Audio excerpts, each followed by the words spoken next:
అయినట్టేనా? ఇంకొందా time ఉందా? అయినట్ట? ఒక్క నిమిషం ఉందిగా, ఇంకా ఆగుదాం. ఇట్లా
ఓం గురుర్బ్రహ్మ గురుర్విష్ణుః గురుర్దేవో మహేశ్వరః గురుః సాక్షాత్ పరం బ్రహ్మ తస్మై శ్రీ గురవే నమః.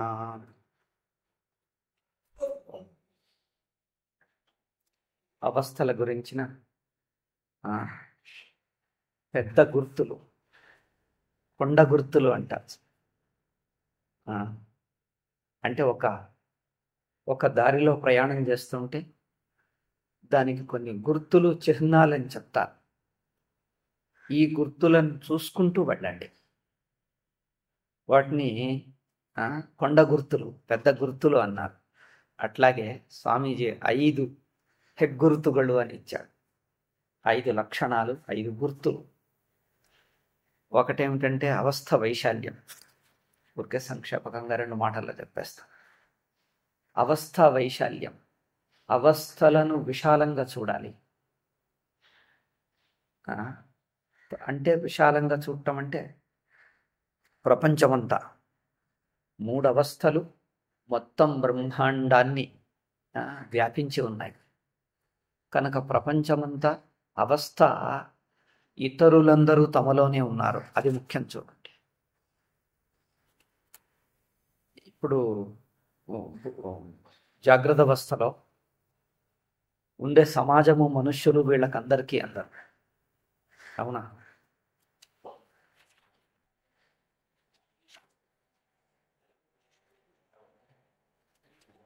అంటే పృథివీ అంతా, ఈ లోకమంతా, సూర్యుడు, చంద్రుడు, నక్షత్రాలు అవన్నీ జాగ్రత్త అవస్థలోకే వచ్చాయి. దేశకాలాలు జాగ్రత్త అవస్థలోకే. అంటే ప్రపంచమంతా అవస్థలో ఉన్నది.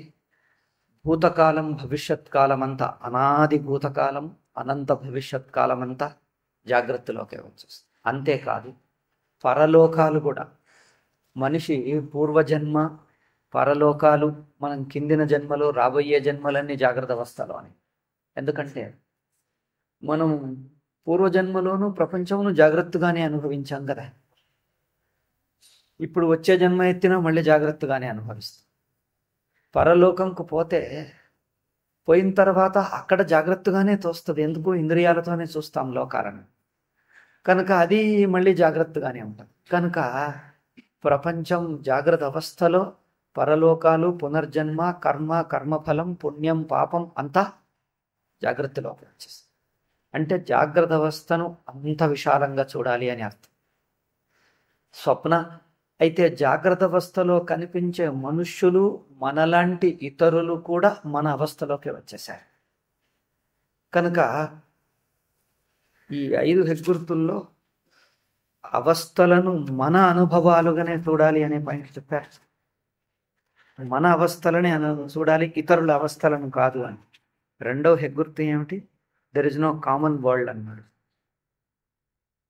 మూడవది అనుభవద హెచ్చుగారికే. ఇందులో చెప్పరు, వేరే చోట చెప్పారు. ఈ 5లో కలపకుండా, ఈ 5 హెగ్గుర్తుల్లో కలపకుండా వేరే చోట చెప్పారు. అయితే విషయాలు ప్రపంచం జాగ్రత్తలో కనిపిస్తున్న ప్రపంచమంతా మన జాగ్రత్త. ఇక్కడ ఇంకొక విషయం ఏమిటంటే మన అవస్థలు మన అనుభవాలనే చూడాలి. అయితే మనము జాగ్రత్త అవస్థను సమష్టిగా జాయింట్గా అనుభవించటం లేదు. ఇతరులు నా అవస్థలోనే ఉన్నారు. ఇది చాలా ముఖ్యమైన అంశం. మనమేమంటాం? నేను కలగంటుంటే నా కలలో ఇతరులందరూ ఎట్లా కనిపిస్తున్నారో, అనుభవానికి వస్తున్నారో, జాగ్రత్త కూడా అట్లాగే. ఈ ఒక్క విషయం జాగ్రత్త యొక్క సత్యత్వాన్ని తీసేస్తుంది. ఈ ఒక్క విషయం చాలా ముఖ్యమైనది. లేకపోతే మనం లౌకికంగా ఏమనుకుంటాం? స్వప్నావస్థ వ్యక్తిగతమైంది, స్వప్నావస్థలు అనేకం వస్తున్నాయి పోతున్నాయి. ఈ 2 అంశాలు ఏమిటి? స్వప్నావస్థ మనం వైయక్తికం, స్వప్నావస్థ ఏమవుతుంది? అనేకాలు వస్తాయి పోతాయి. అదే ఒకే రాత్రికి 5, 10 స్వప్నాలు వస్తాయి పోతాయి. అంటే ఇది ప్రైవేట్ అంటాం, అనేకం అంటాం, అవునా? జాగ్రత్త సంస్కారంతో అంటాం, అవును. ఇవన్నీ కొన్ని పొరపాట్లు. ఇక జాగ్రత్త అవస్థనేమో అందరిది, సమష్టిగా మనం కలిసి చూస్తున్నాం. నేను ఉన్నాను, మీరు ఉన్నారు, మనం అందరం కలిపి జాగ్రత్త అవస్థను చూస్తున్నాం. స్వప్నం మాత్రం అట్లా కాదు, నేను ఒక్కడనే చూస్తున్నాను, అందులో ఉండే నా వంటి ఇతర మనుష్యులు నా అవస్థలోనే ఉన్నారు అంటాడు. కానీ ఇక్కడ పొరపాటు. జాగ్రత్త అవస్థ కూడా అట్లాగే, స్వప్నంలాగే. స్వప్నావస్థ నేను అనుభవిస్తుంటే నా అనుభవంలో, నా అవస్థానుభవంలో మిగతా జీవులు ఎట్లా ఉన్నారో, జాగ్రత్త అవస్థలో కూడా మిగతా జీవులు, మిగతా మనుష్యులు నా జాగ్రత్త అవస్థలోకే వచ్చారు. ఇది చాలా ముఖ్యమైనది చూడండి. ఎందుకంటే ఇతరులు ఉన్నారు అనేది నేను మెలకువలో ఉండగానే వాళ్ళని ఊహించుకోగలుగుతున్నాను, చూడగలుగుతున్నాను, మాట్లాడగలుగుతున్నాను. నేను మెలకువలో లేనప్పుడు వాళ్ళు ఉన్నారా అంటే ఉన్నారండి అంటారు. ఎట్లా తెలుసయ్యా? ఇతరులు అనేది నా మెలకువ అవస్థకు చెందిందే గాని నాకు మెలకువ అనేది లేకపోతే ఇతరులను ఊహించనే రాదు. మీరు ఊహించుకోండి, మీ మెలకువ అనే భావన లేకుండా ఇతరులను ఊహించుకోండి, అసంభవం. ఊహిస్తున్నావంటేనే నువ్వు మెలకువలో ఉన్నావని అర్థం. ఆ మెలకువలోనే ఇతరులు కనిపిస్తున్నారు. కనుక నా వలనే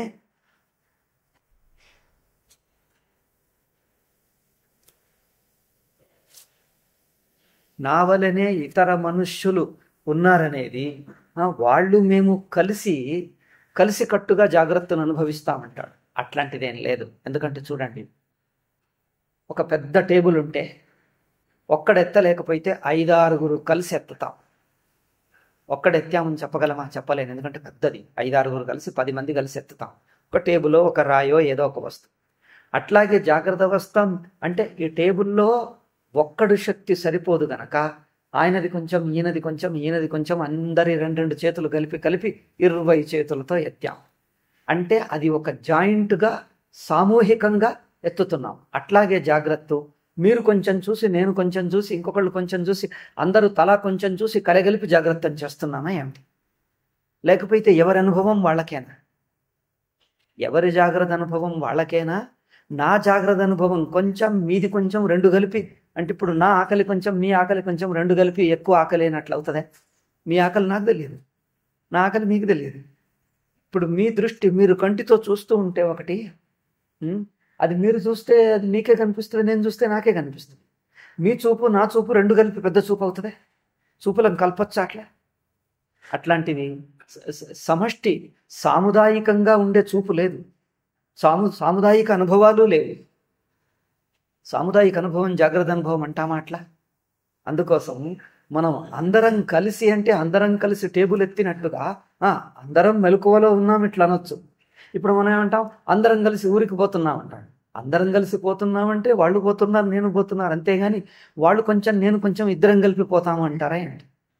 ఒక పని చేస్తుంటే ఆయన కొంచెం చేస్తాడు, ఈయన కొంచెం చేస్తారు, ఇద్దరు కలిపి ఒక టేబుల్ చేస్తున్నాడు అనుకోండి. ఏమంటారు దీన్ని? కాళ్ళు ఒకతను చెక్కుతాడు, ఈ కాలు ఒకతను చెప్తాడు, ఈ కాలు ఒకతను చెప్తాడు, రెండు అన్ని కలిపేస్తాం. అట్లా మీరు కొంచెం నేను కొంచెం అందరం కలిపి మెలకువన అట్లా జరగదు. ఎవరి మెలకువ వాళ్ళకి. అంటే నా వలనే ఇతరులున్నారు అనిపించటం నా మెలకువని. అది చూడండి ఆశ్చర్యం. అట్లా ఇతరులున్నారు నా వలనే అంటున్నది నా మెలకువలోనే. నా మెలకువ వదిలేస్తే ఇతరులనేనే ఎవరూ లేరు. కనుక పూర్తి నా అనుభవంలోనే ప్రపంచమంతా ఉన్నది. సూర్యుడు, చంద్రుడు, నక్షత్రము, ఇదంతా నా మెలకువ అనేది అంత వ్యాపకంగా ఉన్న. చూడండి, మెలకువ అవస్థ యొక్క వైశాల్యం అంటే మెలకువ అవస్థ అంత వ్యాపకంగా అంటే ఇతరుల అనుభవాన్ని కూడా కలుపుకుంటుంది. లేకపోతే ఇతరులు అనేదే లేదు. ఎట్లాగైతే స్వప్నం లోపల కూడా ప్రపంచము, అక్కడ ఉండే సూర్యుడు, చంద్రుడు, నక్షత్రాలు, మనుష్యులు, వాళ్ళందరూ స్వప్నావస్థ. స్వప్న అవస్థ అనేది లేకపోతే చాలు. అంటే నా అంటే అర్థం నేను అక్కడ ఉన్నాను, నిజానికి నన్ను కూడా అవస్థలో భాగంగానే కలపాలి. స్వప్నంలోని వ్యక్తి స్వప్నావస్థలో భాగమా? అవస్థ వ్యక్తికి ఉన్నదా? స్వప్నావస్థ వ్యక్తికి ఉన్నదా? లేకపోతే వ్యక్తి కూడా స్వప్నావస్థలో భాగమా? కొంచెం తేడా. రెండు నేను ఇంకా మీకు స్పష్టం చేసి ప్రశ్న స్పష్టం చేస్తా, జవాబు ఇవ్వను. ప్రశ్న మొదలు స్పష్టం చేసి తర్వాత జవాబిద్దాం. స్వప్న వ్యక్తి కూడా స్వప్నంలో ఉన్నాడా, లేక స్వప్నావస్థ వ్యక్తికి ఉన్నదా? అంటే స్వప్నావస్థ వ్యక్తికి ఉన్నదంటే వ్యక్తి ముందున్నాడు, తర్వాత స్వప్నావస్థ వచ్చింది, దాన్ని అనుభవిస్తాడు, మళ్ళీ స్వప్నావస్థ వదిలేసి వ్యక్తి వస్తాడు. ఎవరు? స్వప్న వ్యక్తి. అట్లున్నదా? లేకపోతే స్వప్న వ్యక్తిని కలుపుకొనే స్వప్నావస్థ? తేడా అర్థం కాదు, మళ్ళీ చెప్పమంటారు. స్వప్నావస్థ స్వప్న వ్యక్తికి ఉన్నదా, లేక స్వప్న వ్యక్తిని కలుపుకునే అవస్థ? స్వప్నావస్థ స్వప్న వ్యక్తికి ఉన్నది అంటే ఏమర్థం? వ్యక్తికి ఉన్నది అంటే వ్యక్తి ముందున్నాడు, అవస్థ తర్వాత వచ్చింది, అతనికి చెందింది, స్వాధీనం కాదు. చెందినది అని కాదు అక్కడ పాయింట్. అతనికి చెందినది అంతే, స్వాధీనం కాదు అక్కడ పాయింట్. అతనికి చెందింది అంటే స్వప్నావస్థ రాకముందు తానున్నాడు, తర్వాత స్వప్నావస్థ వస్తుంది. స్వప్నావస్థ పోయినా కూడా ఈ స్వప్న వ్యక్తి ఉంటాడా అట్లా? అంటే స్వప్నావస్థ ప్రారంభం కాకముందు స్వప్న వ్యక్తి ఉండి, స్వప్న వ్యక్తి స్వప్నాన్ని కనుక్కొని చూసి తర్వాత స్వప్నం ముగించేసి తాను కూర్చుంటాడు. అట్లుంటాడా? అట్లయితే స్వప్నావస్థ ఇతనికి ఉన్నది అనొచ్చు. ఇతనికంటే ఎవరు? ఈ వ్యక్తికి స్వప్నావస్థ అంటే ఆస్తి నాకున్నది అన్నట్టు. భూమి నా ఆస్తి, భూమి కానీ ఇల్లు కానీ. ఇల్లు నా ఆస్తి అంటే ఇల్లు కొనుక్కుంటాను, కొనుక్కోకముందు నేనున్నాను. ఇల్లు తీసేసినా కూడా నేనుంటాను. అంటే నేనొక వ్యక్తి, నాకు ఆస్తి. అట్లా నేనొక వ్యక్తి, నాకు స్వప్నావస్థనా, లేక ఆ స్వప్న వ్యక్తియు అవస్థలో భాగమేనా? అంటే ఏమిటి? స్వప్న అవస్థతోటే స్వప్న వ్యక్తిత్వం, స్వప్నం లేకపోతే వ్యక్తిత్వము లేదు. అంటే నాకు స్వప్న వ్యక్తి ముందున్నాడా? అవస్థకు ముందు లేడు. స్వప్న వ్యక్తిత్వము స్వప్నావస్థకు ముందు లేదు, ఉందంటే అది ప్రారంభం కాకముందు. స్వప్నావస్థ లేకపోతే స్వప్న వ్యక్తి కూడా లేడు. అంటే స్వప్న వ్యక్తి స్వప్నావస్థ రెండొకటే. అవునా? అయితే స్వప్నావస్థ ఎవరికి అంటారు? ఎవరికి అంటే స్వప్న వ్యక్తికా? స్వప్న వ్యక్తికే ఊరికి అంటాం. స్వప్న వ్యక్తికి అంటే మాట ఆ స్వప్న వ్యక్తి స్వప్నమును అనుభవిస్తున్నాడు, రెండొకటే నిజానికి. స్వప్న వ్యక్తికి వ్యక్తికి స్వప్నావస్థ అంటే ఇట్లా అర్థం చేసుకోకూడదు. ఎట్లా అవస్థ తర్వాత వచ్చింది, ముందు స్వప్న వ్యక్తి ఉన్నాడని అట్లా అట్లా తీసుకోకూడదు. ముందు స్వప్న వ్యక్తి, అతనికి ఆస్తి వచ్చినట్లుగా స్వప్నావస్థ వచ్చింది, అంత చూస్తాడు. మనం పోతాం, సినిమా చూస్తాం, చూసేసి వచ్చేస్తాం. సినిమా చూడకముందు మనం ఉన్నాం, సినిమా చూస్తాం, చూసినంతసేపు ఉన్నాం మనము. సినిమా ముగిసినా కూడా మనం ఉంటాం. అట్లానా?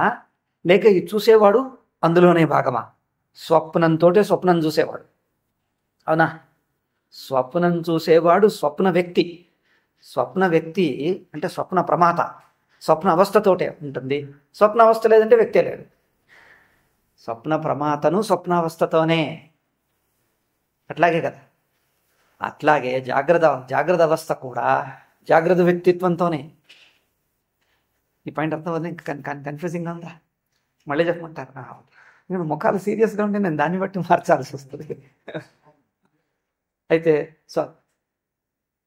ఎందుకంటే నోరుతో ప్రతిదేం చెప్పరు, ముఖం కళ్ళు చూసే నేను మార్చాల్సి వస్తుంది. ఇది అర్థం కాలేదేమో అని మళ్ళీ చెప్పాల్సి వస్తుంది.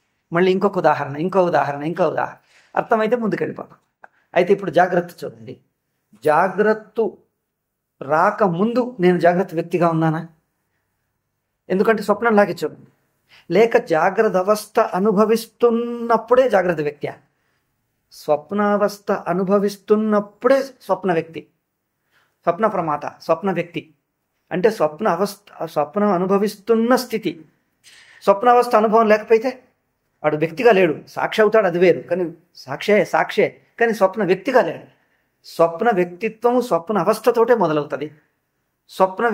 స్వప్నం ఉన్నంతసేపు స్వప్న వ్యక్తిత్వం, స్వప్నం పోయిందా వ్యక్తిత్వం పోయింది. అంటే వ్యక్తి స్వప్నము రెండు వేరు కాదు. అట్లాగే జాగ్రత్త కూడా జాగ్రత్త వ్యక్తిత్వం జాగ్రత్త అవస్థతోనే. జాగ్రత్త అవస్థకు ముందు జాగ్రత్త వ్యక్తి ఉన్నాడా? మనం అన్నట్టు చూస్తున్నాం, అందుకే పొరపాటు అవుతుంది. ఆ పొరపాటు తప్పు అని, అది పొరపాటు, దాన్ని సరిదిద్దాలి అని ఇట్లా చెప్తున్నాను. లోకలు ఏమంటారు? జాగ్రత్త అవస్థకు ముందు నేనున్నాను, తర్వాత జాగ్రత్త అవస్థ వచ్చింది, లేకపోతే అవస్థ ముందున్నది, నేను తర్వాత వచ్చాను. ఇట్లా చూస్తున్నాను. ఎట్లా చూసినా తప్పే. జాగ్రత్త అవస్థ ముందున్నది, తర్వాత నేను దాంట్లోకి ప్రవేశిస్తాను అంటే అవస్థ అటున్నది, నేను ఇటున్నాను, మేమిద్దరం ఉన్నాం, వేరువేరుగా వచ్చి కలుస్తాం అనుకుంటాం. అట్లా జాగ్రత్త అవస్థ అటున్నది, నేను పడుకున్నప్పుడు జాగ్రత్త అవస్థ అక్కడున్నది. ఈ జాగ్రత్త అవస్థను అనుభవించే జాగ్రత్త వ్యక్తి నిద్రపోయాడు ఇట్లా అనుకుంటున్నారు. ఇది పొరపాటు. చూడండి, జాగ్రత్త అవస్థ అక్కడున్నది, దాన్ని అనుభవించే వ్యక్తి, ఆ జాగ్రత్త వ్యక్తి ప్రమాత ఇప్పుడు పడుకుంటే వాడు ప్రమాతనా? అట్లా చూస్తున్నాం మనం పొరపాటుగా. మళ్ళీ మీరు మేల్కొంటే జాగ్రత్త అవస్థలోకి వస్తాడు కనుక జాగ్రత్త అవస్థ జాగ్రత్త వ్యక్తి ఇద్దరు చేరుకుంటారు అన్నాడు. జాగ్రత్త అవస్థనే జాగ్రత్త వ్యక్తి, జాగ్రత్త వ్యక్తే జాగ్రత్త అవస్థ. ఇద్దరిని విడదీసి చూడరాలి. విడదీస్తున్నది అది జాగ్రత్త అవస్థలోనే. ఆ విడదీయనే రాదు. నువ్వు ఎంత విడదీసినా వాడు ఏదో భ్రమ చేస్తున్నాడు, ఏదో ఊహిస్తున్నాడు, కల్పిస్తున్నాడు, ఏమేమో ఊహిస్తున్నాడు. ఆ ఊహించిందంతా జాగ్రత్త అవస్థలోకి వచ్చేస్తుంది. ఇప్పుడు స్వప్నావస్థ ఇదే. ఈ పొరపాటునే స్వప్నంకు అన్వయించి చూద్దాం. పొరపాటు అని తెలుస్తుంది మనకు బాగా. స్వప్నావస్థ అక్కడున్నది, స్వప్న వ్యక్తి ఇక్కడున్నాడు. వీడొచ్చి ఆ స్వప్నంలో కలుస్తాడు. అట్లా అవుతుందా? అట్లా లేదు. అది తప్పు. అది మనం ఊహిస్తే అది తప్పు అయిపోతుంది. అట్లా తప్పు అవుతుంది అంటే అనుభవం అట్లా లేదు. కనుక స్వప్నావస్థ ఉన్నది, స్వప్న వ్యక్తి ఉన్నాడు. ఇద్దరు వచ్చి కలుస్తారా అంటే వీడు స్వప్న వ్యక్తి రాకముందు అవస్థ అక్కడ ఉంటుంది, అవస్థ రాకముందు వీడు ఇక్కడ ఉంటాడు. అట్లాంటిది ఏం లేదు. స్వప్న అవస్థలోనే స్వప్న వ్యక్తిత్వం. స్వప్నం ఉన్నంతసేపు వ్యక్తి ఉన్నంతసేపు స్వప్నం. లేకపోతే మేల్కొంటే రెండు పోతాయి. రెండు అనరాదు, అసలు ఒకటే. రెండు అనేది ఊరికే మన మాట అయితేనే కానీ రెండులే ఒకటే అది. అయితే అందుకే అన్నాను నేను, పేపర్కు రెండు దిక్కులు, పేపర్కు రెండు ముఖాలని, రెండు దిక్కులు తీసుకుంటే ఇది ఉంటే అది ఉంటుంది, అది ఉంటే ఇది ఉంటుంది. ఇది ఒక్కటి తీసుకుని ఇది ఒకటి వదిలేయచ్చా? ఒకటి ఇట్లాగే అన్నారు. రాసుకోవడానికి చిన్నగా ఏదో ఒక పేరు రాయాలండి, ఒక పేజీ ఇవ్వండి అని. వీడు ఇట్లా ఇచ్చాడు. అంటే ఈ 2 పేజీలు ఇస్తున్నారండి, పేజీ వేస్ట్ అవుతుందండి, ఒకటే పేజీ ఇవ్వండి అన్నాడు. ఒకటే పేజీ ఎట్లా ఇవ్వాలి? పేజీ వేస్ట్ అవుతుందండి, ఒకటే పేజీ చాలు అన్నాడు. ఒకటే పేజీ ఎట్లా వచ్చింది? అది పరాదే అట్లా. నాకు వద్దు, నాకు ఒకటే కావాలన్నా. వీడు ఆలోచించాడు. సరే, వీడు బుద్ధిమంతుడు, వీడేం తక్కువ కదా. ఏమన్నాడు? సరేలే, నువ్వు ఒకటే తీసుకో, మిగిలింది నాకు ఇచ్చేసి వదిలేసేయండి. నీ మాటకు నీకు అనుగుణంగా నేను చెప్పాలి జవాబు కదా. ప్రశ్న. అందుకని అన్నాడు, సరే నాకైతే విడదీయరాదు, నువ్వే విడదీసుకో, ఒక పేజీ తీసుకో, ఒక పేజీ నాకు ఇచ్చేసేది. అట్లా కుదరదు. కనుక స్వప్న వ్యక్తి స్వప్న అవస్థ మనకు అర్థం కావటానికి 2 పేర్లు అంటున్నాను, కానీ 2 అని కాదు. ఒకటి అన్నామంటే ఇంకోటి వచ్చేసింది అంతే. స్వప్న వ్యక్తి అన్నామంటే స్వప్న అవస్థ, స్వప్న అవస్థ అన్నామంటే స్వప్న వ్యక్తి అంతే. ఇంకా 2 విడదీయాలి. 2 పేర్లు పెట్టినా ఒకటే, ఒక్కడికే 2 పేర్లు అన్నట్టు అట్లా చూడాలి. అట్లాగే జాగ్రత్త కూడా జాగ్రత్త వ్యక్తి ముందా, జాగ్రత్త అవస్థ ముందా అంటే జాగ్రత్త అవస్థ ముందు మనం ఏమనుకుంటా, నేను పుట్టక ముందు అవస్థ ఉన్నది, నేను పుట్టక ముందు ప్రపంచం అంతా ఉన్నది, తర్వాత నేను ఇందులోకి వచ్చి పుట్టాను అంటే నేను పుట్టక ముందు జాగ్రత్త వస్తుందా? అవునండి, నేను పుట్టక ముందు మా అమ్మ నాన్న ఈ ఊర్లో ఉండేవారట, ఇక్కడ ఇల్లు కొన్నారట, ఇక్కడే ఉన్నారట, తర్వాత నేను పుట్టానట. అంటే జాగ్రత్త అవస్థ కూడా అట్లాగేనా? స్వప్నావస్థ అట్లాగేనా? నువ్వు పోకముందు అక్కడంతా ఉండేది, తర్వాత నువ్వు అందులోకి ప్రవేశించావు అట్లా అనిపిస్తుంది. స్వప్నంలో ముందుండి తర్వాత అందులోకి అనిపిస్తుంది. అక్కడ ఉన్నప్పుడు, కలలో ఉన్నప్పుడు మనకు నాకంటే ముందు ఈ ప్రపంచం ఉందట, కాలం పూర్వకాలం అంటాడు. ఆ పూర్వమంతా ఎవరికి? ఈ కలలోని వ్యక్తికే. స్వప్న వ్యక్తికే, కలలోని వ్యక్తికే ఆ పూర్వం అనిపిస్తున్నది ఆ కలలోని వ్యక్తికే. తర్వాత నేను పోయిన తర్వాత కూడా వీళ్ళందరూ ఉంటారు, నా కొడుకులు మనవాళ్ళు వీళ్ళందరూ మా ముందు తరాల వాళ్ళు ఉంటారు అనేది కూడా స్వప్న వ్యక్తికే, స్వప్నంలో అన్నమాట. అంటే ఆ నాకంటే ముందు అనేది నాతోటే ఉన్నది, నా తర్వాత అనేది నేనుంటేనే ఉన్నది. అంటే నేనును పట్టుకునే నాకంటే ముందు నా తర్వాత. ఎందుకంటే నేనుంటేనే కదా నాకంటే ముందు నా తర్వాత. నేనే లేకపోతే ముందెవరు వెనకెవరు? ఇప్పుడు ఇక్కడ ఇది నాకంటే ముందు ఉన్నది, ఈ ముందర మైక్ ఉన్నది, ఈ గడియారం ఉన్నది, టేబుల్ ఉంది, వెనకనేమో అది ఉంది, ఇటేమో కుడికి ఉంది, ఈ ఎడమకు ఈ గోడ ఉంది అన్నామా 4. ఇక్కడ నేననేది నిద్రపోయాను, లేక నేను ఇక్కడ లేనేలేను. అప్పుడు నా ముందర మైక్ అవుతుందే? ఎవరికి ముందర మైకు? ఇక్కడ ఒకడు కూర్చుంటే వాడికి ముందర ఇది వెనక, ఇది ఎడమకు, ఇది కుడికి. వీడే లేడు, చనిపోయాడో ఊరికి వెళ్ళిపోయాడో నిద్రపోయాడు. మీకు నిద్రలో ముందు వెనక ఎడమ కుడి ఉందా? ఎవరికి ఎడమనాలో వాడే లేడు. అట్లా వాడిని పట్టుకొని ముందు వెనుకలు, వాడిని పట్టుకొని తర్వాత ముందు తర్వాతలు, వెనక ముందులు. అయితే స్వప్న వ్యక్తికే నాకంటే ముందు కాలం, నా తర్వాత కాలం. నాకంటే ముందు కాలం, నా తర్వాత కాలం అనేది నేనుంటేనే వస్తుంది. అందుకోసం స్వప్నంలోని భూత భవిష్యత్ కాలాలు కూడా నేను బుద్ధికే. నేను లేకపోతే భూత భవిష్యత్ వర్తమానాలు ప్రపంచమంతారే. అట్లాగే జాగ్రత్త కూడా ఈ నేనును పట్టుకొని ఇప్పుడేమంటాడు, నాకంటే ముందు మా అమ్మా నాన్న ఉన్నారట ఈ ఊర్లో, నేను పుట్టక ముందు. నువ్వు పుట్టక ముందు వాళ్ళు నీకు అమ్మా నాన్న ఎట్లయ్యారు? నువ్వు పుట్టిన తర్వాత అమ్మా నాన్న, పుట్టకముందు అమ్మా నాన్న. అవునండి, నేను పుట్టకముందు మా అమ్మ, నువ్వు పుట్టకముందు అమ్మా నాన్నే కాదు నీకు. నువ్వు పుట్టాక కదా అమ్మా నాన్న. అందుకోసం నువ్వు పుట్టకముందు జాగ్రత్త అవస్థ అంటే, నేను జాగ్రత్త అవస్థకు రాకముందు జాగ్రత్త, నువ్వు రాకముందు జాగ్రత్త అవస్థ ఎట్లయింది? నువ్వు రాకముందు జాగ్రత్త అవస్థ ఎట్లయింది అంటే నిన్ను పట్టుకునే నీకు ముందు అనాలన్నా నన్ను పెట్టుకునే ముందు అంటాం. ముందెవరికి? నాకు. మరి నేనున్నాను అక్కడ. నేను లేకపోతే ముందు అనరాదు, నేను లేకపోతే తర్వాత అనరాదు. అంటే ఎట్లాగో నేననేది పెట్టుకునే అనేస్తున్నాడు. అందుకోసం ఇదొక విచిత్రం చూడండి. నేను పుట్టకముందు అమ్మా నాన్న అంట, నువ్వు పుట్టకముందు వాళ్ళు నీకు అమ్మా నాన్న, నువ్వు ఎవరు వాళ్ళు ఎవరు? అట్లా జాగ్రత్త అవస్థ కూడా నేను అనేది పెట్టుకొని, అంటే ఇప్పుడు నేను జాగ్రత్త అవస్థలోకి వచ్చేసాను, జాగ్రత్త వ్యక్తిగా ఉన్నాను, ఈ దేహం పట్టుకోవటం అంటే అభిమానం. ఈ దేహాభిమానిగా, దేహేంద్రియ మనస్సుల అభిమాని అయిన వ్యక్తిగా ఉంటూ అప్పుడు నాకంటే ముందు అనేది ఊహిస్తున్నాడు. ఆ ఊహించటానికి నేను కావలసిందే. అంటే నాకంటే ముందు అనేది ఒట్టిగా నా యొక్క రూపమే, నా యొక్క ఎక్స్టెన్షనే, అది నేను జాగ్రత్త వ్యక్తిత్వం పెట్టుకునే అంటున్నాడు. కనుక నాకంటే ఇతరం అనాలంటే నన్ను పట్టుకునే ఇతరం అంటాడు. ఇతరం అనాలంటే నేను ఉండాలి, నేను లేకపోతే ఇతరం ఎవరికి? అందుకోసం జాగ్రత్త అవస్థ, జాగ్రత్త వ్యక్తి 2 వేరు కాదు, 2 ముందు వెనుకలు కావు. ముందు జాగ్రత్త వ్యక్తి, తర్వాత జాగ్రత్త అవస్థ. అట్లా కాదు. జాగ్రత్త అవస్థ, జాగ్రత్త వ్యక్తి 2 ఒకటే. జాగ్రత్తను అవస్థగా తీసుకుంటే అవస్థను అనుభవిస్తున్న వ్యక్తి కూడా ఉన్నాడు. ఈ వ్యక్తి ముందుండి తర్వాత ఆయనకు అవస్థ పట్టుకోవటంలే, ఆ ఆస్తి కొనుక్కున్నట్టుగా అట్లా జాగ్రత్త అవస్థతోనే విడున్నాడు. పోతుంటే 2 ఒకేసారి పోతాయి. మొత్తం జాగ్రత్త అవస్థ, జాగ్రత్త వ్యక్తే లేడు. అందుకోసం నేను జాగ్రత్త అవస్థను వదిలేసి నేను స్వప్నంకు పోతే, జాగ్రత్త అవస్థను వదులుతున్నానంటే నేనుంటానా జాగ్రత్త వ్యక్తి? జాగ్రత్త అవస్థ వదులుతాను, జాగ్రత్త వ్యక్తి పోతానా? లేక జాగ్రత్త వ్యక్తి ఉండి అవస్థ ఉంటుందా? జాగ్రత్త వ్యక్తి వదిలేసి అవస్థ ఉండదు, అవస్థ వదిలేసి వ్యక్తి ఉండదు. అయితే నేను స్వప్నంకు పోతానంటే జాగ్రత్త వ్యక్తి పోడు. ఇప్పుడు ఏమని ఊహించుకుంటాడు లౌకికంగా పొరపాటుగా, జాగ్రత్త వ్యక్తే స్వప్నంకు పోతాడట, ప్రపంచం ఇక్కడ పెట్టి మనం ఏదో తీసుకొస్తాం చూడండి, ఏదో తల మీద భారం ఉంటుంది, అక్కడ తీసుకొచ్చి అక్కడ గంప పెట్టి ఆ లోపలికి పోయి కాళ్ళు చేతులు కడుక్కొని నీళ్లు తాగొచ్చి మళ్ళీ గంప ఎత్తుకొని పోతాడు. అట్లా జాగ్రత్త వ్యక్తి జాగ్రత్తగా అవస్థ అనేది గంప తీసి ఇక్కడ దింపి పోయి లోపలికి పోయి స్వప్నంలో కొంచెం ఏదో కల గనేసి కొద్దిసేపు నీళ్లు తాగి మళ్ళీ వచ్చి గంప ఎత్తుకొని పోతాడా ఏమిటి? జాగ్రత్త వ్యక్తి జాగ్రత్త అవస్థను వదిలితే వ్యక్తి ఉంటాడా? జాగ్రత్త అవస్థని ఇక్కడ వదిలేస్తాడా? ఇక్కడ వదిలేస్తే వీడు జాగ్రత్త వ్యక్తి ఉన్నంతసేపు అవస్థ, నువ్వు ఎక్కడ పోయినాదే అవస్థని. అందుకోసం జాగ్రత్త వ్యక్తి స్వప్నానికి పోవటం లేదు, అసలు పోనే లేడు. జాగ్రత్తలో ఉన్నంతసేపు జాగ్రత్త వ్యక్తే, జాగ్రత్త అవస్థ విడిస్తే వ్యక్తే లేడు. మరి స్వప్నంలో ఎవరు? అక్కడ సాక్షి ఉన్నాడు, జాగ్రత్త వ్యక్తి లేడు, జాగ్రత్త వ్యక్తిత్వమే లేదు. కనుక జాగ్రత్త వ్యక్తిత్వం జాగ్రత్త అవస్థ రెండు కలిపి ఒక్క మొత్తం. ఏది ముందు ఏది వెనుక చెప్పరాదు. కలలో పోయిన తర్వాత కళ అనాది, స్వప్నం ఎట్లా అనాదో జాగ్రత్త కూడా అనాది.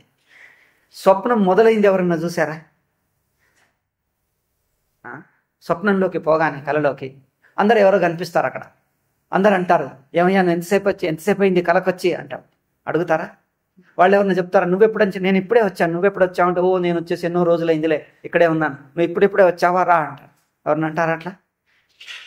ఇప్పుడు వచ్చాను కలకొని ఎవరికి అనిపించదు.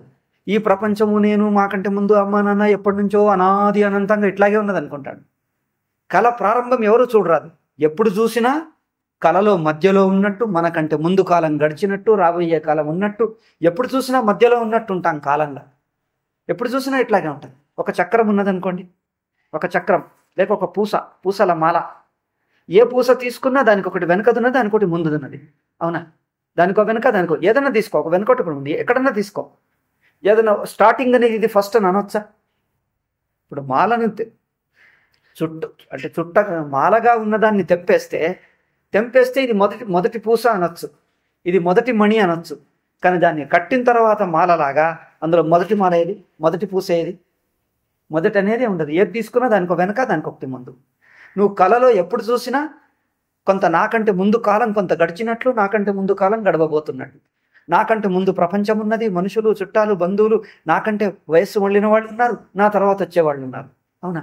ఎప్పుడు చూసినా ఇట్లాగే ఉంటుంది. కనుక ప్రారంభం ఎక్కడ? కళ మొదలైంది అది ఎట్లా చెప్తాం? ఎప్పుడు చూసినా ఇట్లాగే ఉంది. అందుకోసం అనాది అనంతం అంటే ఇది. అనాది అంటే ఇట్లా అర్థం. అనాది అంటే ఒక ప్రారంభం ఇదని చెప్పరాదు. ఎప్పుడు చూసినా నాకంటే ముందు నా తర్వాత ఇట్లాగే ఉంటుంది. స్వప్నం ఎట్లాగైతే అనాది అనంతమో, ప్రారంభమైంది ఎవరూ చూడరాదో, ఇప్పుడు ఎట్లాగైతే స్వప్నమును ప్రారంభం చెయ్యలేమో, ఎట్లాగైతే ఇప్పుడు పని ఏదైనా ఫంక్షన్ మొదలు పెడితే ఇప్పుడు మొదలు పెట్టినట్లు అట్లా ఉండదు. ఇప్పుడు మనం వచ్చాం, కూర్చున్నాం, లైట్ ఆన్ వేసాం, ఫ్యాన్ వేసాం, ఇప్పుడు గురు బ్రహ్మ అని మొదలుపెట్టి ఇప్పుడు మొదలు పెట్టాం, మళ్ళీ ముగిస్తాం.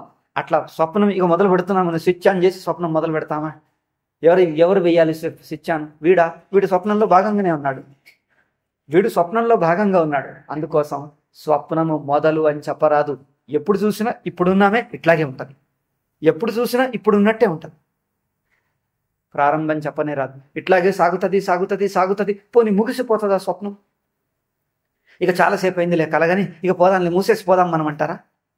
స్వప్నం ముగిసిపోవటం అంటూ ఉండదు. అకస్మాత్తుగా స్వప్న ప్రపంచం నువ్వు రెండు తెగిపోతాయి, అంతే. రెండు ఉండవు అంతే. కనుక స్వప్నంకు ఆది ఉండదు, అంతం ఉండదు, అట్లా అనాది అనంతంగా నడుస్తుంది. జాగ్రత్త అట్లాగే. జాగ్రత్త కూడా ఇగో ఈ రోజు మొదలైందండి జాగ్రత్త, నిన్నటి దాకా లేకుండే నేటి నుంచే మొదలైంది అంటే భూతకాలం లేకుండా కేవలం వర్తమానంతో ఎవరన్నా మొదలు పెడతారా? అట్లా ఉండదు. ఎప్పుడు తీసుకున్నా కొంచెం ముందు కాలం గడిచినట్టు, మళ్ళీ తర్వాత కాలం గడవబోతున్నట్లు, అట్లా మధ్యలోనే ఉంటాం. ఎప్పుడు చూసినా అట్లాగే ఉంటుంది, ఎవరు చూసినా అట్లాగే ఉంటుంది. జాగ్రత్త కూడా అట్లాగే. నేను ఒక వ్యక్తినట, నా చుట్టూ ప్రపంచం ఉందట, నాకంటే ముందు కొంతకాలం గడిచిందట, తర్వాత గడవబోతుందట, ఇట్లాగే ఉంటుంది. నువ్వు ఎన్నేళ్ళు, ఎన్ని వేల లక్షల కోట్ల సంవత్సరాలు బతికినా ఇట్లాగే ఉంటుంది. అందుకే అనాది అనంతం. అనాది అనంతం జాగ్రత్త, అనాది అనంతం స్వప్నం. ఆ స్వప్నం అనుభవిస్తున్నప్పుడు అదో జాగ్రత్తే, జాగ్రత్త అనుభవిస్తున్నప్పుడు జాగ్రత్తే. కనుక రెండు జాగ్రత్తలు అనరాదు, ఒకటే జాగ్రత్త.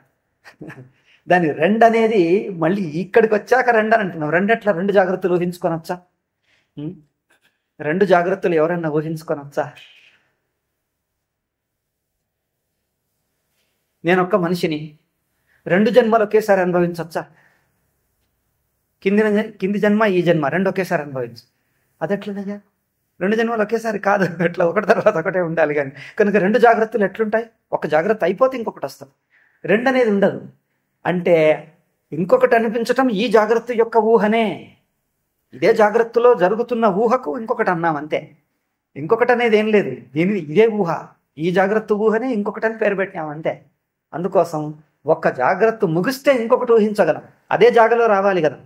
ఇప్పుడు ఎక్కడ చెయ్యి ఉన్నదో అదే జాగలో ఈ చెయ్యి పెట్టగలమా? దీని పైన పెడతాం, పక్కకు పెడతాం, కింద పెడతాం, అదే జాగలో పెట్టండి ఈ చెయ్యి. అది తీస్తే కానీ పెట్టరాదు. ఈ చెయ్యి ఏ జాగలో ఉంది అదే జాగలో ఈ చెయ్యి పెట్టండి, కుదరదు. ఒక జన్మ ఉన్నప్పుడు ఇంకో జన్మ ఎట్లా వస్తుంది? ఇది ముగియాలి, ఇంకోటి రావాలి. ఈ జన్మలో ఇంకొక జన్మ పక్క పక్కన దానిపైన ఎటు పెట్టినా అదే కాదు. ఒకేసారి రెండు జన్మలు రావు, అట్లాంటిది అసంభవం. కనుక జాగ్రత్త అవస్థ ఇంకొక జాగ్రత్త అవస్థ లేదు. అంటే అది అనుభవిస్తున్నప్పుడు జాగ్రత్త అనిపించింది, ఇది జాగ్రత్త. అందుకోసం జాగ్రత్త ఒకటే. దాని నుంచి మేలుకున్నాక స్వప్నం అని పేరు పెట్టాను. ఆ అవస్థ వదిలేశాక, అంటే అనుభవిస్తున్నది జాగ్రత్త, వదిలేస్తే స్వప్నం. దేన్ని మనం ప్రత్యక్షంగా ఇప్పుడు వర్తమానంగా ప్రస్తుతంగా అనుభవిస్తే అది సత్యం, అనుభవం ముగిసిపోతే మిథ్య. అంతేగా? ప్రస్తుతంగా అనుభవిస్తే అది సత్యం అవుతుంది. అది ప్రస్తుత అనుభవం లేదనుకో, అది మిథ్య అనేస్తాం. స్వప్నం మిథ్య ఎందుకు అయింది? స్వప్నం కదండి అంటే స్వప్నం కాదు, నువ్వు దాన్ని వదిలేసావు కనుక మిథ్య అనిపిస్తుంది, నువ్వు అనుభవిస్తుంటే మిథ్య అనిపించదు. అందుకోసం స్వప్నం మిథ్య చేసి మేలుకున్నావు కనుక మిథ్య అయిందా? ఎట్లయినా నువ్వు దాన్ని అనుభవించటం లేదు, అందుకని మిథ్య అనిపిస్తుంది. నువ్వు అనుభవిస్తే మళ్ళీ సత్యం అవుతుంది. అంటే ప్రస్తుతంగా అనుభవించటమే సత్యం అనిపిస్తుంది. సత్యం అనిపించటం అంటే ప్రస్తుతముగా అనుభవించటం. ప్రస్తుతత పోయింది, అనుభవం తొలగితే అది మిథ్య అనిపిస్తుంది. మిథ్య అంటే మన ఉనికిలోంచి జారిపోయింది. అది ఉనికి అనేది వర్తమానం, ఉనికి అనేది ప్రస్తుతం అనేది సాక్షి కదా. సాక్షి ఎప్పుడు మిథ్యం, ఇప్పుడే ఉంది. ఇప్పుడు అనే రూపంగా అనుభవంకి వస్తే అది సత్యం అవుతుంది. ఇప్పుడు అనేది అనుభవం పోయింది, మిథ్య అయిపోతుంది. అందుకోసం కళ ఎందుకు మిథ్య, జాగ్రత్త సత్యం ఎందుకు? అది కళ మిథ్య కదండి, అందుకోసం మిథ్య, ఇది సత్యం అంటాడు. అట్లాంటిది ఏం లేదు. అది కళ ఇది అంటూ ఏం లేదు. దాన్ని అనుభవించటం లేదు, అందుకని మిథ్య. ఇది అనుభవిస్తున్నాం, అందుకని సత్యం. అంతే. మన అనుభవమే దాన్ని సత్యం చేసింది. అనుభవం అంటే తాదాత్మ్యం. ఇక్కడ తాదాత్మ్యం, దాన్ని తాదాత్మ్యం చేస్తున్నాం. తాదాత్మ్యం అంటే అభిమానం పడుతున్నాం కనుక అది సత్యం, అభిమానం వదిలేస్తే మిథ్య అంతే.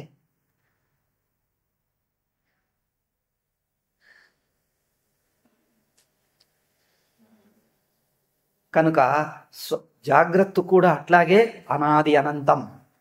ఇందులో ఉన్నప్పుడు ఇది జాగ్రత్త అనిపిస్తుంది, స్వప్నం అట్లాగే అందులో ఉన్నప్పుడు జాగ్రత్త అనిపిస్తుంది. అనాది, ఎప్పుడు మొదలైంది లేదు. ఇందులో ఉండే ప్రపంచము, ఎందరో మనుషులు ఉన్నారు, అందరి తనలోనే. నువ్వు స్వప్నం వదిలేస్తే, అంటే నువ్వు స్వప్న వ్యక్తివిగా లేకపోతే స్వప్న ప్రపంచం లేదు, అందులో మిగతా వాళ్ళు అనేది కూడా ఎవరూ లేరు. అట్లాగే ఈ జాగ్రత్త కూడా నేను జాగ్రత్త వ్యక్తిని అనే భావంలోనే నా జాగ్రత్త తెలివిలోనే ప్రపంచమంతా.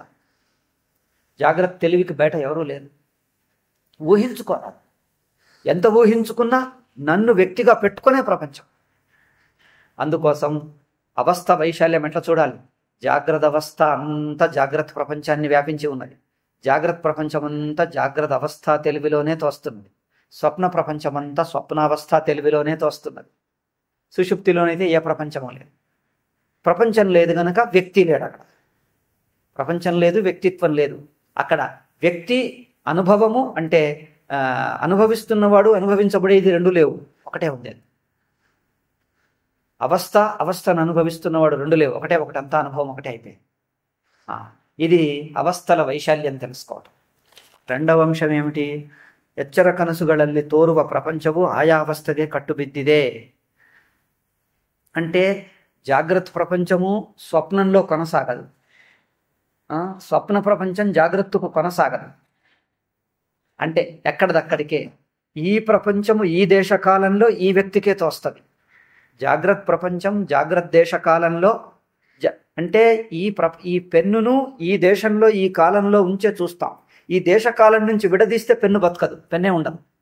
ఈ దేశకాలంలోనే ఉండాలి. ఈ జాగ్రత్త వ్యక్తికే ఉండాలి. జాగ్రత్త ప్రమాత, జాగ్రత్త ప్రమాత జాగ్రత్త దేశకాలంలోనే ఈ వస్తువు తోస్తుంది. కనుక జాగ్రత్త వ్యక్తిత్వం పైన జాగ్రత్త దేశం, కాలం, పదార్థం అంతా పోతుంది. ఇక్కడే పోతుంది. ఏంటి ఇక్కడ కనిపించదు అంతే. ఎందుకంటే ప్రపంచం అనేది ఉన్నది కాదు, అనుభవమే ప్రపంచం. అనుభవం లేకపోతే ప్రపంచం లేదంతే. ఉండి అనుభవంకి వస్తుందని కాదు, అనుభవమే అంతే. కనుక స్వప్నం అంతే, అనుభవిస్తే ఉన్నది, అనుభవించకపోతే లేదు. జాగ్రత్త అట్లా. అందుకోసం స్వప్న ప్రపంచం మనం అక్కడి నుంచి బయటకు వచ్చాయి. కానీ అంటే కళ ప్రపంచంను అనుభవించటం మానేస్తే అక్కడ ప్రపంచము లేదు, వ్యక్తి లేదు. దాన్ని ఇక్కడికి తెచ్చుకోగలమా?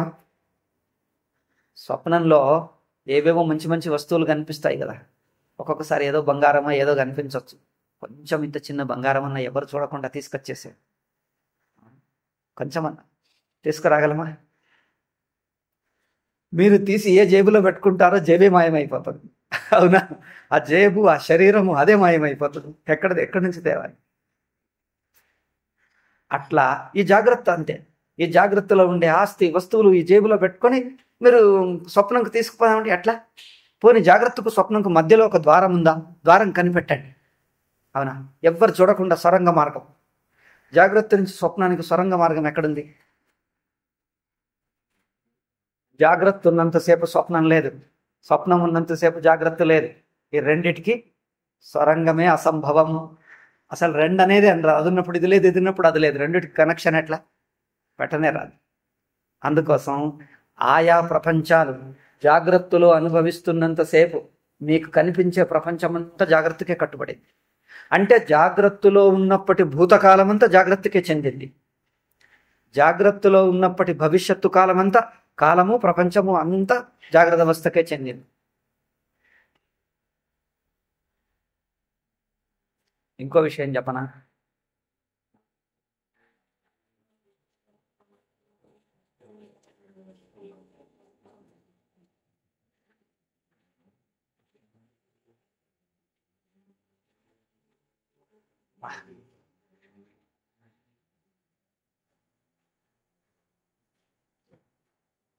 సుషుప్తి అంటే గాఢ నిద్ర. గాఢ నిద్ర అనుభవిస్తున్నప్పుడు ఏముంది? అక్కడ ఏమీ లేదు. మేలుకునేసరికి గాఢ నిద్ర భూతకాలం అనిపిస్తుందే, అది కూడా జాగ్రత్తగా చెందింది. సుషుప్తి రెండు రకాలు. ఒకటి నేరుగా అనుభవం, ఇంకోటి దాని గురించిన స్మరణ. దాని గురించిన స్మరణ పెట్టుకుంటే అది జాగ్రత్తకు చెందింది. నేరుగా అనుభవం సుషుప్తి. స్వప్నం అట్లాగే. స్వప్నం నేరుగా అనుభవిస్తే జాగ్రత్త, అది స్మరణగా అనిపిస్తే అది జాగ్రత్తగా చెందింది. మళ్ళీ ఇది ఇప్పుడు మీరేమన్నారు? జాగ్రత్తలో అనిపించేదంతా జాగ్రత్తకు చెందింది అంటే మరి స్వప్నం కదా అంటే, స్వప్నమును మీరు ఏ స్వప్నంగా స్మరించుకుంటున్నారో ఆ స్మరణగా వచ్చేది మళ్ళీ జాగ్రత్తగా చెందింది. కానీ స్వప్నమును మీరు నేరుగా అనుభవిస్తే అది జాగ్రత్త కాదు, అది బయటది. స్వప్నావస్థ అనుభవిస్తున్నప్పుడు జాగ్రత్తలో ఉండి అనుభవించటం లేదు. స్వప్నావస్థ అనుభవిస్తుంటే ఈ వ్యక్తిగా కాదు, ఇప్పుడు ఈ మాట్లాడుతున్న వ్యక్తిగా కాదు, ఈ మాట్లాడుతున్న వ్యక్తి ఈ జాగ్రత్త వ్యక్తిత్వం వదిలిపోయి అక్కడ అనుభవిస్తారు. దాన్ని స్మరించేటప్పుడు మాత్రం ఇప్పుడు జాగ్రత్తకు వచ్చి ఎంతెంత స్మరిస్తున్నామో అదంతా ఈ జాగ్రత్తకే చెందింది. అంటే తాత్పర్యం చెప్పేది ఏమిటంటే, మీకు జాగ్రత్తలో ఉన్నప్పుడు ఏదేది మనస్సుకు తోస్తుందో అదంతా జాగ్రత్తకే చెందింది. ఇంకొక అవస్థ గురించి అనిపించిందల్లా జాగ్రత్తకే చెందింది. ఎందుకు? మీరు జాగ్రత్తలో ఉండి అనిపిస్తే చాలు, అదంతా జాగ్రత్తకే.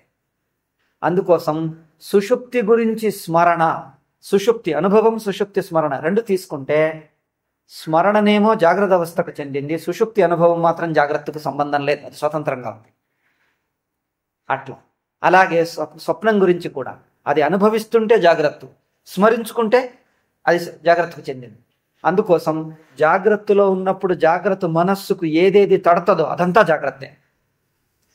అయితే ఇప్పుడు జాగ్రత్తను విడిచి మీరు స్వప్నంకో సుషుప్తికో పోతుంటే ఏమేం విడుస్తున్నారు అంటే, సుషుప్తి గురించిన స్మరణ కూడా జాగ్రత్త దృష్టికే అనిపిస్తుందిగా. సుషుప్తి గురించిన స్మరణ జాగ్రత్త దృష్టికే అనిపిస్తుంది. మీరు జాగ్రత్తను విడిచేసిపోతుంటే ఆ స్మరణ కూడా విడిచేసే పోతారు. అంతేనా? సుషుప్తి అనుభవంలో అనుభవం ఉంది, దాని స్మరణ జాగ్రత్త దృష్టికి అనిపిస్తుందే, అది జాగ్రత్త దృష్టికే అనిపిస్తుంది కనుక మీరు జాగ్రత్త విడిచి సుషుప్తికి పోతుంటే జాగ్రత్త దృష్టి నుంచి అనిపించిన ఆ స్మరణ కూడా జాగ్రత్త అవస్థతోటే పోతుంది. ఎందుకు? అది జాగ్రత్త అవస్థ దృష్టికే అనిపించింది కనుక స్మరణ ఈ దృష్టికి అనిపించింది కనుక జాగ్రత్త అవస్థ వదిలి సుషుప్తికి పోతుంటే ఆ స్మరణ కూడా దీంతోనే పోతుంది. అట్లా స్వప్నం కూడా అట్లాగే. స్వప్నమును అనుభవిస్తుంటే జాగ్రత్త, అది స్మరణ అనిపించింది అంటే మెలకువకు వచ్చేసారు. అయితే మెలకువ నుంచి దాన్ని స్మరణ అని పేరు పెట్టారు. మెలకువ నుంచి చూసినప్పుడు పెట్టిన స్మరణ అది ఎవరికి చెందింది?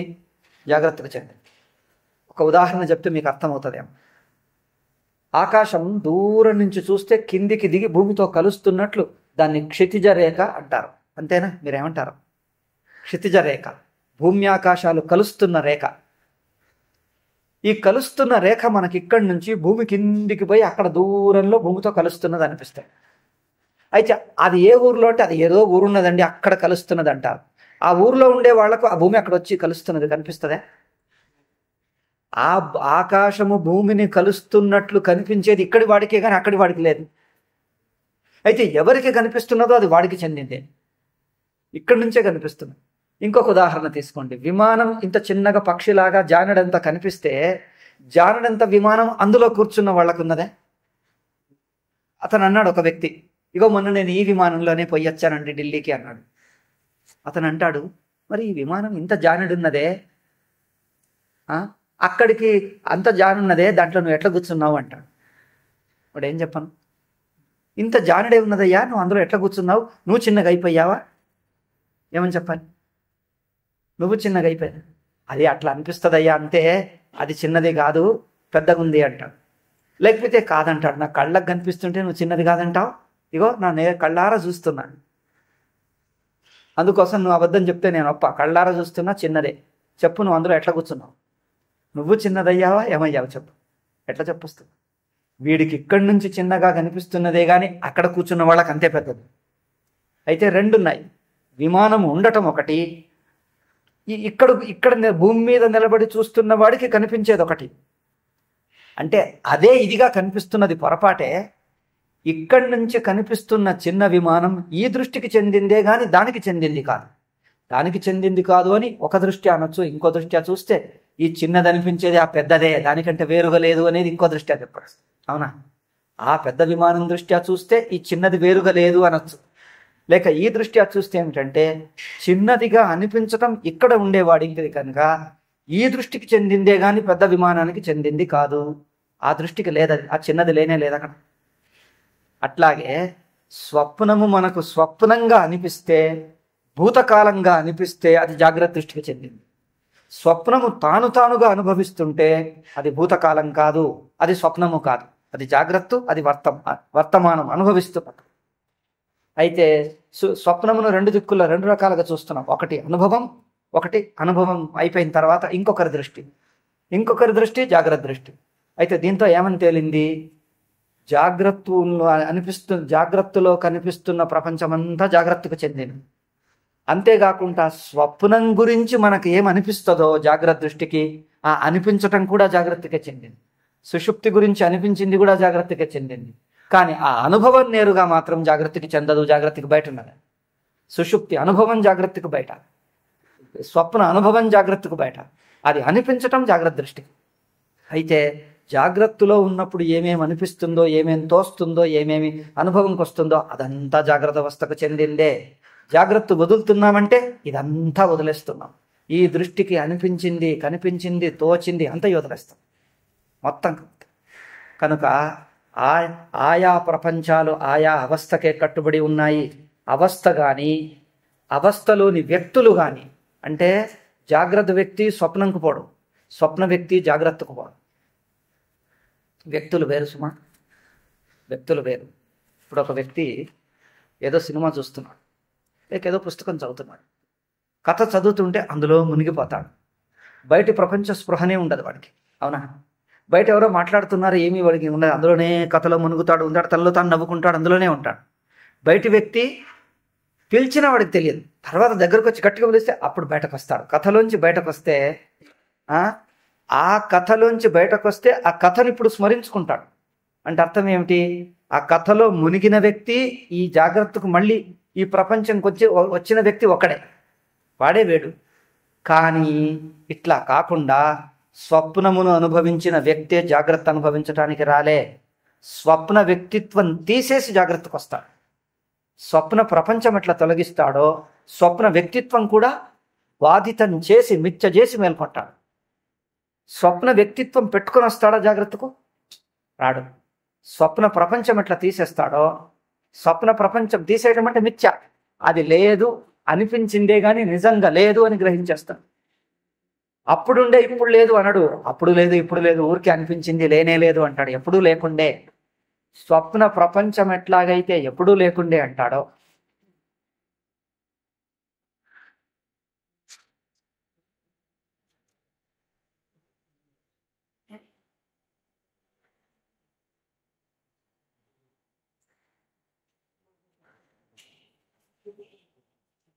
అట్లాగే స్వప్న వ్యక్తిత్వం కూడా స్వప్న ప్రపంచమును ఎట్లా విడిచిపెడతాడో, విడిచి అంటే మిథ్య అయినప్పుడు విడిచేదేమున్నది? అది మిథ్య అని తెలిపోవటమే. విడిచేదేముంది? అక్కడ ఉండి ఉన్న వస్తువును అక్కడ వదిలేసి వస్తున్నాడా? అది చూసి తర్వాత చూస్తే లేకుండా అయిపోయింది. లేకుండా అయినప్పుడు విడిచేదేమున్నది? అదే లేదు. అట్లా కనుక స్వప్న ప్రపంచము జాగ్రత్త దృష్టికి తానే లేదు. స్వప్న వ్యక్తిత్వం కూడా లేదు. స్వప్న వ్యక్తి అట్లాగే ఉంటూ జాగ్రత్తలో కొనసాగడు. స్వప్న వ్యక్తిత్వం విడిచేసి జాగ్రత్తలోకి వస్తాడు. అంటే స్వప్న వ్యక్తిత్వం విడిచేసినప్పుడు మరి అది ఇది ఒక్కడికే అనిపిస్తున్నది కదా. ఎవరు ఆ ఒక్కడెవరు? మరి స్వప్నం అనుభవించిన వాడు.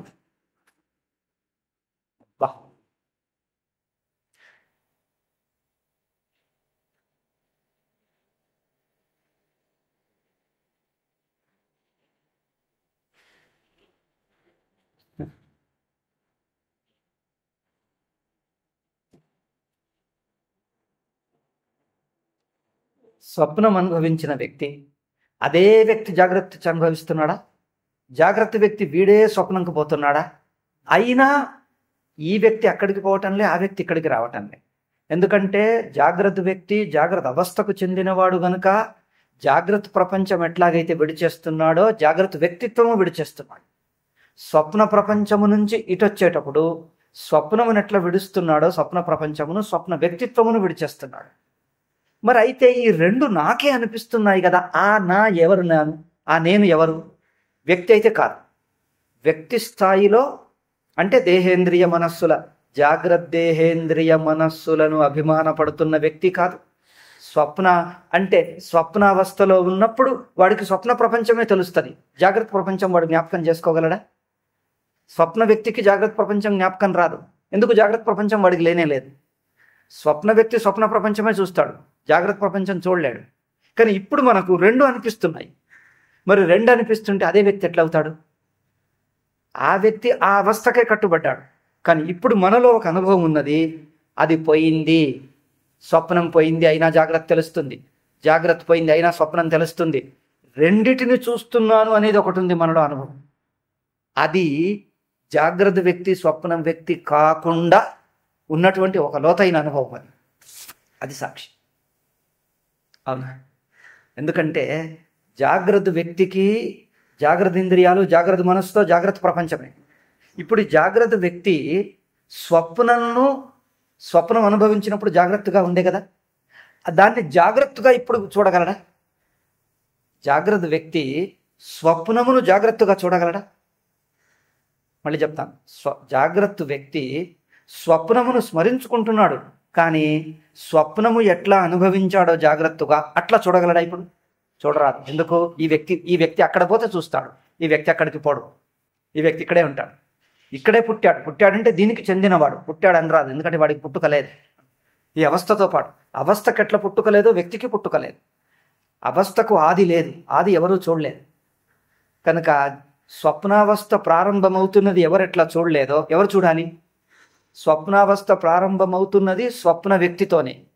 అయితే స్వప్న వ్యక్తి చూడాలా? స్వప్నావస్థ ప్రారంభమవుతున్నది స్వప్న వ్యక్తి దాంతోనే పుడతాడు. పోనీ స్వప్న వ్యక్తి కాకపోతే సాక్షి చూస్తాడా? సాక్షికి అవస్థ వేరుగా లేనే లేదు. కనుక సాక్షికేమో అవస్థ వేరుగలేదు, స్వప్న వ్యక్తికేమో ప్రారంభం చూడరాదు. కనుక స్వప్నావస్థ ప్రారంభం ఎవరు చూడాలి? అట్లాంటిది లేనే లేదు. అందుకే ఎవరు చూడరు, అట్లాంటిది లేనే లేదు.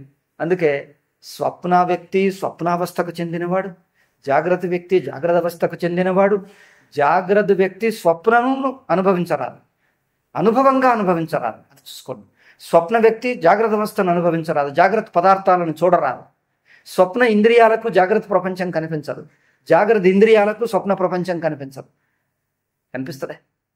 జాగ్రత్త ఇంద్రియాలకు స్వప్న ప్రపంచం కనిపించదు, స్వప్న ఇంద్రియాలకు జాగ్రత్త ప్రపంచం అట్లాగే స్వప్న వ్యక్తిత్వానికి జ్ఞాతకు స్వప్న జ్ఞాత స్వప్న ప్రపంచానికి జ్ఞాత, జాగ్రత్త ప్రపంచానికి జ్ఞాత కాదు.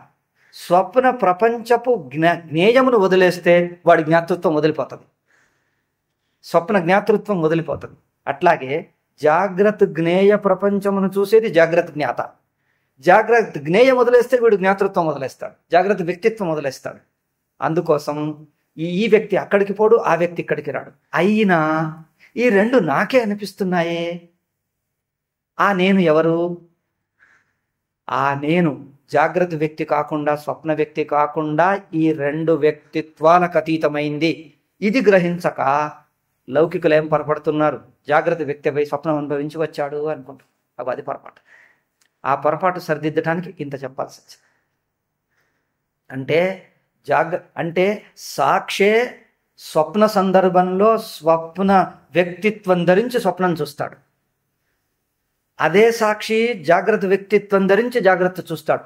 రెండు వ్యక్తిత్వాలు కల్పితం. ఒకే వ్యక్తి రామాయణ కథలో రాముడి పాత్ర ధరిస్తాడు, మహాభారత కథలో కృష్ణుడి పాత్ర ధరిస్తాడు. వ్యక్తి వాడే. ఆ నాటక సందర్భంలో ఆ పాత్ర ధరిస్తాడు, ఆ నాటకం వదిలేస్తుంటే రాముడిని వదిలేస్తాడు. మళ్ళీ మహాభారతంకి వస్తే కృష్ణ పాత్ర ధరిస్తాడు, మళ్ళీ అది వదిలేస్తాడు. అట్లాగే కానీ ఆ పాత్ర ధరించింది వదిలేసింది ఒక్కడే సాక్షి, ఒక్కడే నటుడు, ఒక్కడే సాక్షి. రామాయణ సందర్భంలో రాముడి వ్యక్తిత్వం ధరించి రామాయణంలో ప్రవేశం అంటే రామాయణంలో ఉంటాడు. కృష్ణుడి వ్యక్తిత్వం ధరించి మహాభారతంలో ఉంటాడు. ఈ రెండు వ్యక్తిత్వాలు వదిలి నటుడు ఉంటాడు. నటుడికి ఏ వ్యక్తిత్వం? రామాయణ కథ ఉందా? రామాయణ ఘటనలు ఉన్నాయా? రామాయణ ఘటనలు రాముడి పాత్ర మూలకంగానే వస్తాయి. రాముడి పాత్ర లేకపోతే రామాయణ ఘటనలు తనకలేవు.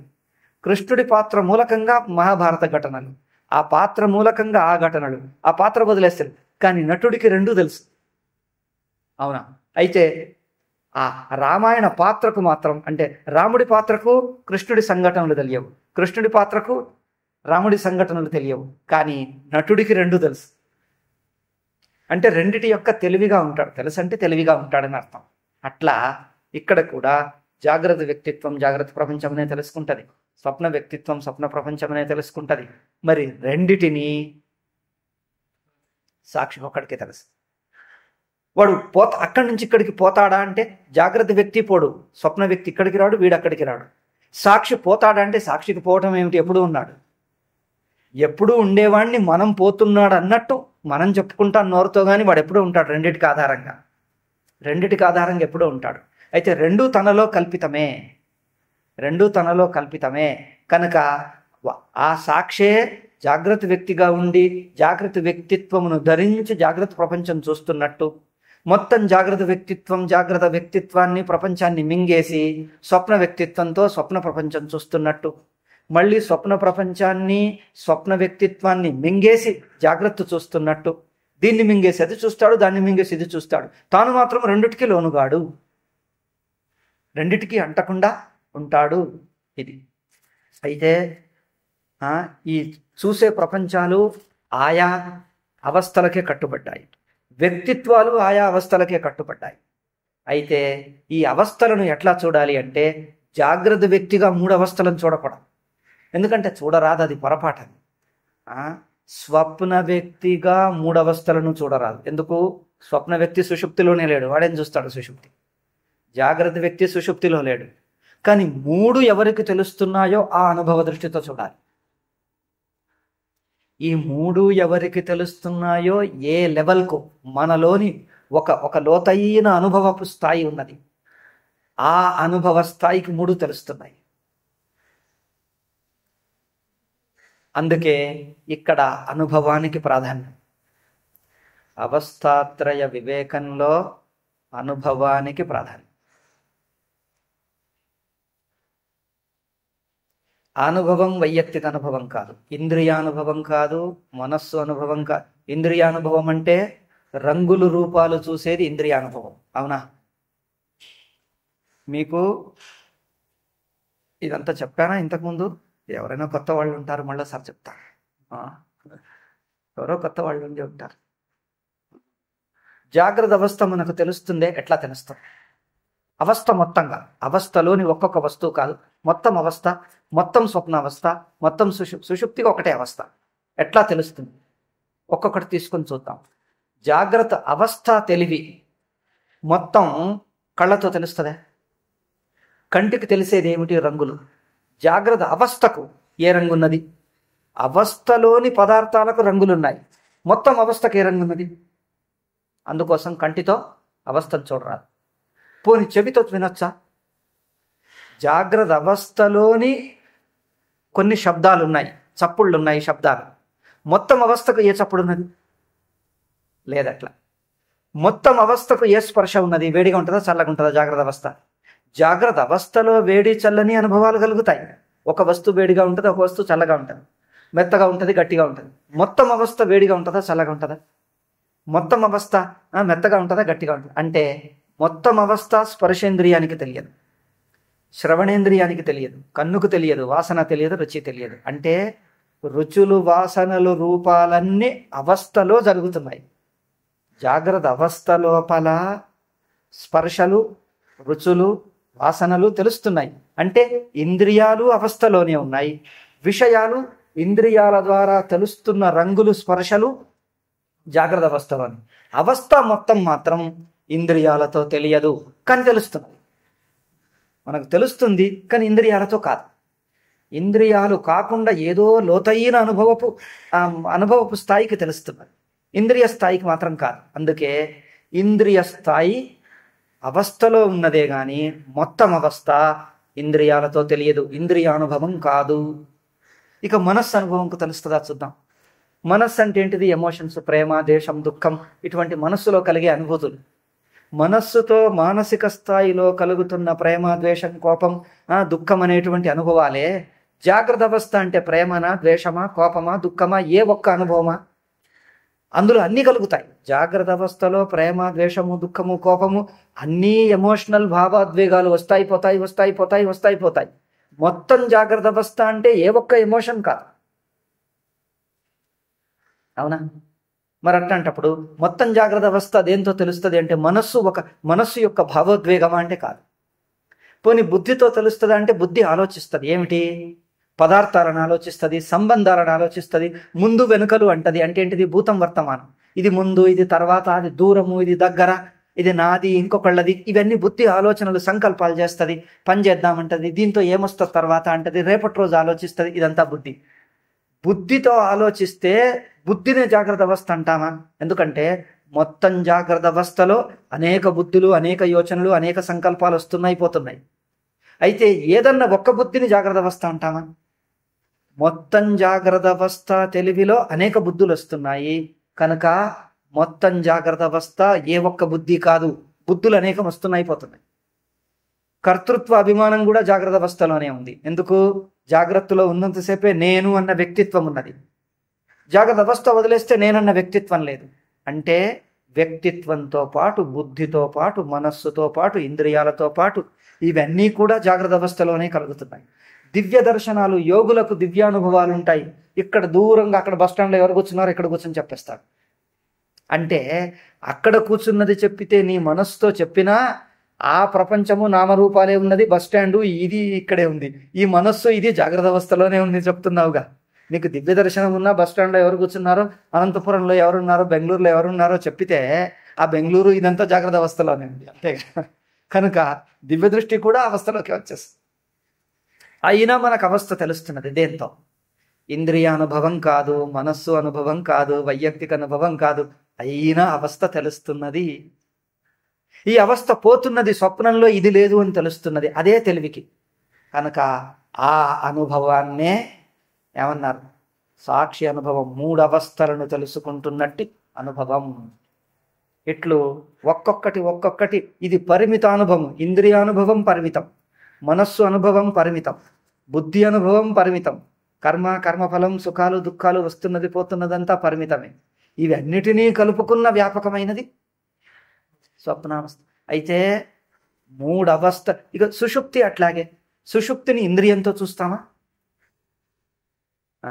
నిద్ర ఎక్కడ వస్తుంది అంటే కళ్ళు మూతలు పడతాయి. ఎందుకు వస్తుంది అంటే కంటిలో జరుగుతుందా? నిద్ర అనేది గాఢ నిద్ర కంటిలో జరుగుతుందా? ఎక్కడ జరుగుతుంది? చేతిలో జరుగుతుందా? నిద్ర చెయ్యి నిద్రపోతుందా? కాలు నిద్రపోతుందా? కన్ను నిద్రపోతుందా? నిద్ర అంటే మనం మూత పడుతుంది కదా అనుకుని కన్నులో అనుకుంటాం. కన్ను ఉంటే కదా అక్కడ నిద్రపోవటం. నిద్రలో కన్ను ఉన్నదా? చెయ్యి ఉన్నదా? నిద్ర ఎక్కడ పోయావంటే ఈ మంచం మీద నిద్రపోయానంటాడు. అంటే నిద్రలో మంచం ఉన్నదా? నిద్రానుభవంలో మంచం ఉందా? ఈ గదిలో నిద్రపోయానంటాడు. అంటే ఈ గది నిద్రానుభవంలో ఉందా? అంటే ఆ నిద్రానుభవంలో గది లేదు, మంచం లేదు, ఇంకెవరూ లేదు, శరీరమే లేదు, ఇంద్రియాలు లేవు, మనస్సు లేవు. అయితే ఆ నిద్రానుభవంలో ఎవరు ఉన్నారు? ప్రపంచమే లేదు. అదే ఉంది అంతే. అది ఏముందో అదే ఉంది. దానికి ఏ పేరు పెట్టరాదు, ఉంది అంతే. ఉనికి మాత్రం అంతే. ఏది ఉంటే అదే అంతే. ఏమి లేకుండా అంతా ఏమీ లేదు అంటే అవస్థనే లేదంటామా? అట్లా అనలేమండి. అంతే. మరి ప్రపంచంలో పదార్థాలు, వ్యక్తి, నామారూప, దేశకాల, మనస్సుతో ఊహించుకోగలిగింది ఏదీ లేదు. కానీ అదే లేదనలేదు.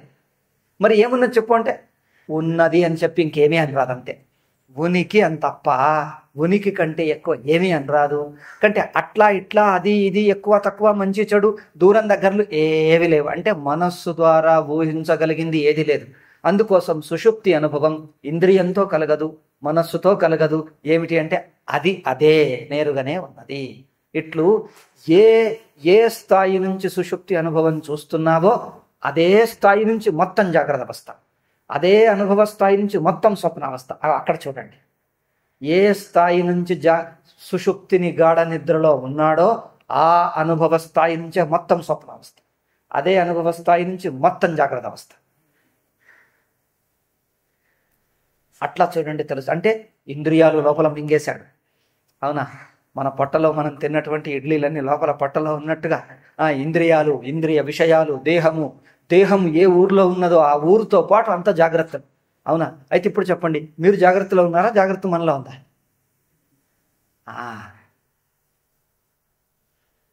అందుకోసం ఎట్లా అంటే దేహం ద్వారా దేహము ఏ దేశంలో ఏ కాలంలో, ఇంద్రియాలు, ఇంద్రియ విషయాలు, మనస్సుకు తట్టేటువంటి దూరాలు దగ్గరలు, మొన్నటు కాలాలతో పాటు కాలం దేశంతో పాటు మొత్తం జాగ్రత్త అవస్థలో ఉన్నది. జాగ్రత్త అంటే ఆ అనుభవ దృష్టి ఇంత వ్యాపకంగా ఉన్నది. ఇదేమన్నారు? ఇది మూడవ గుర్తుగట్టు. ఇక 4వది నో కనెక్షన్. ఇది మనం ప్రొద్దునే చెప్పాం.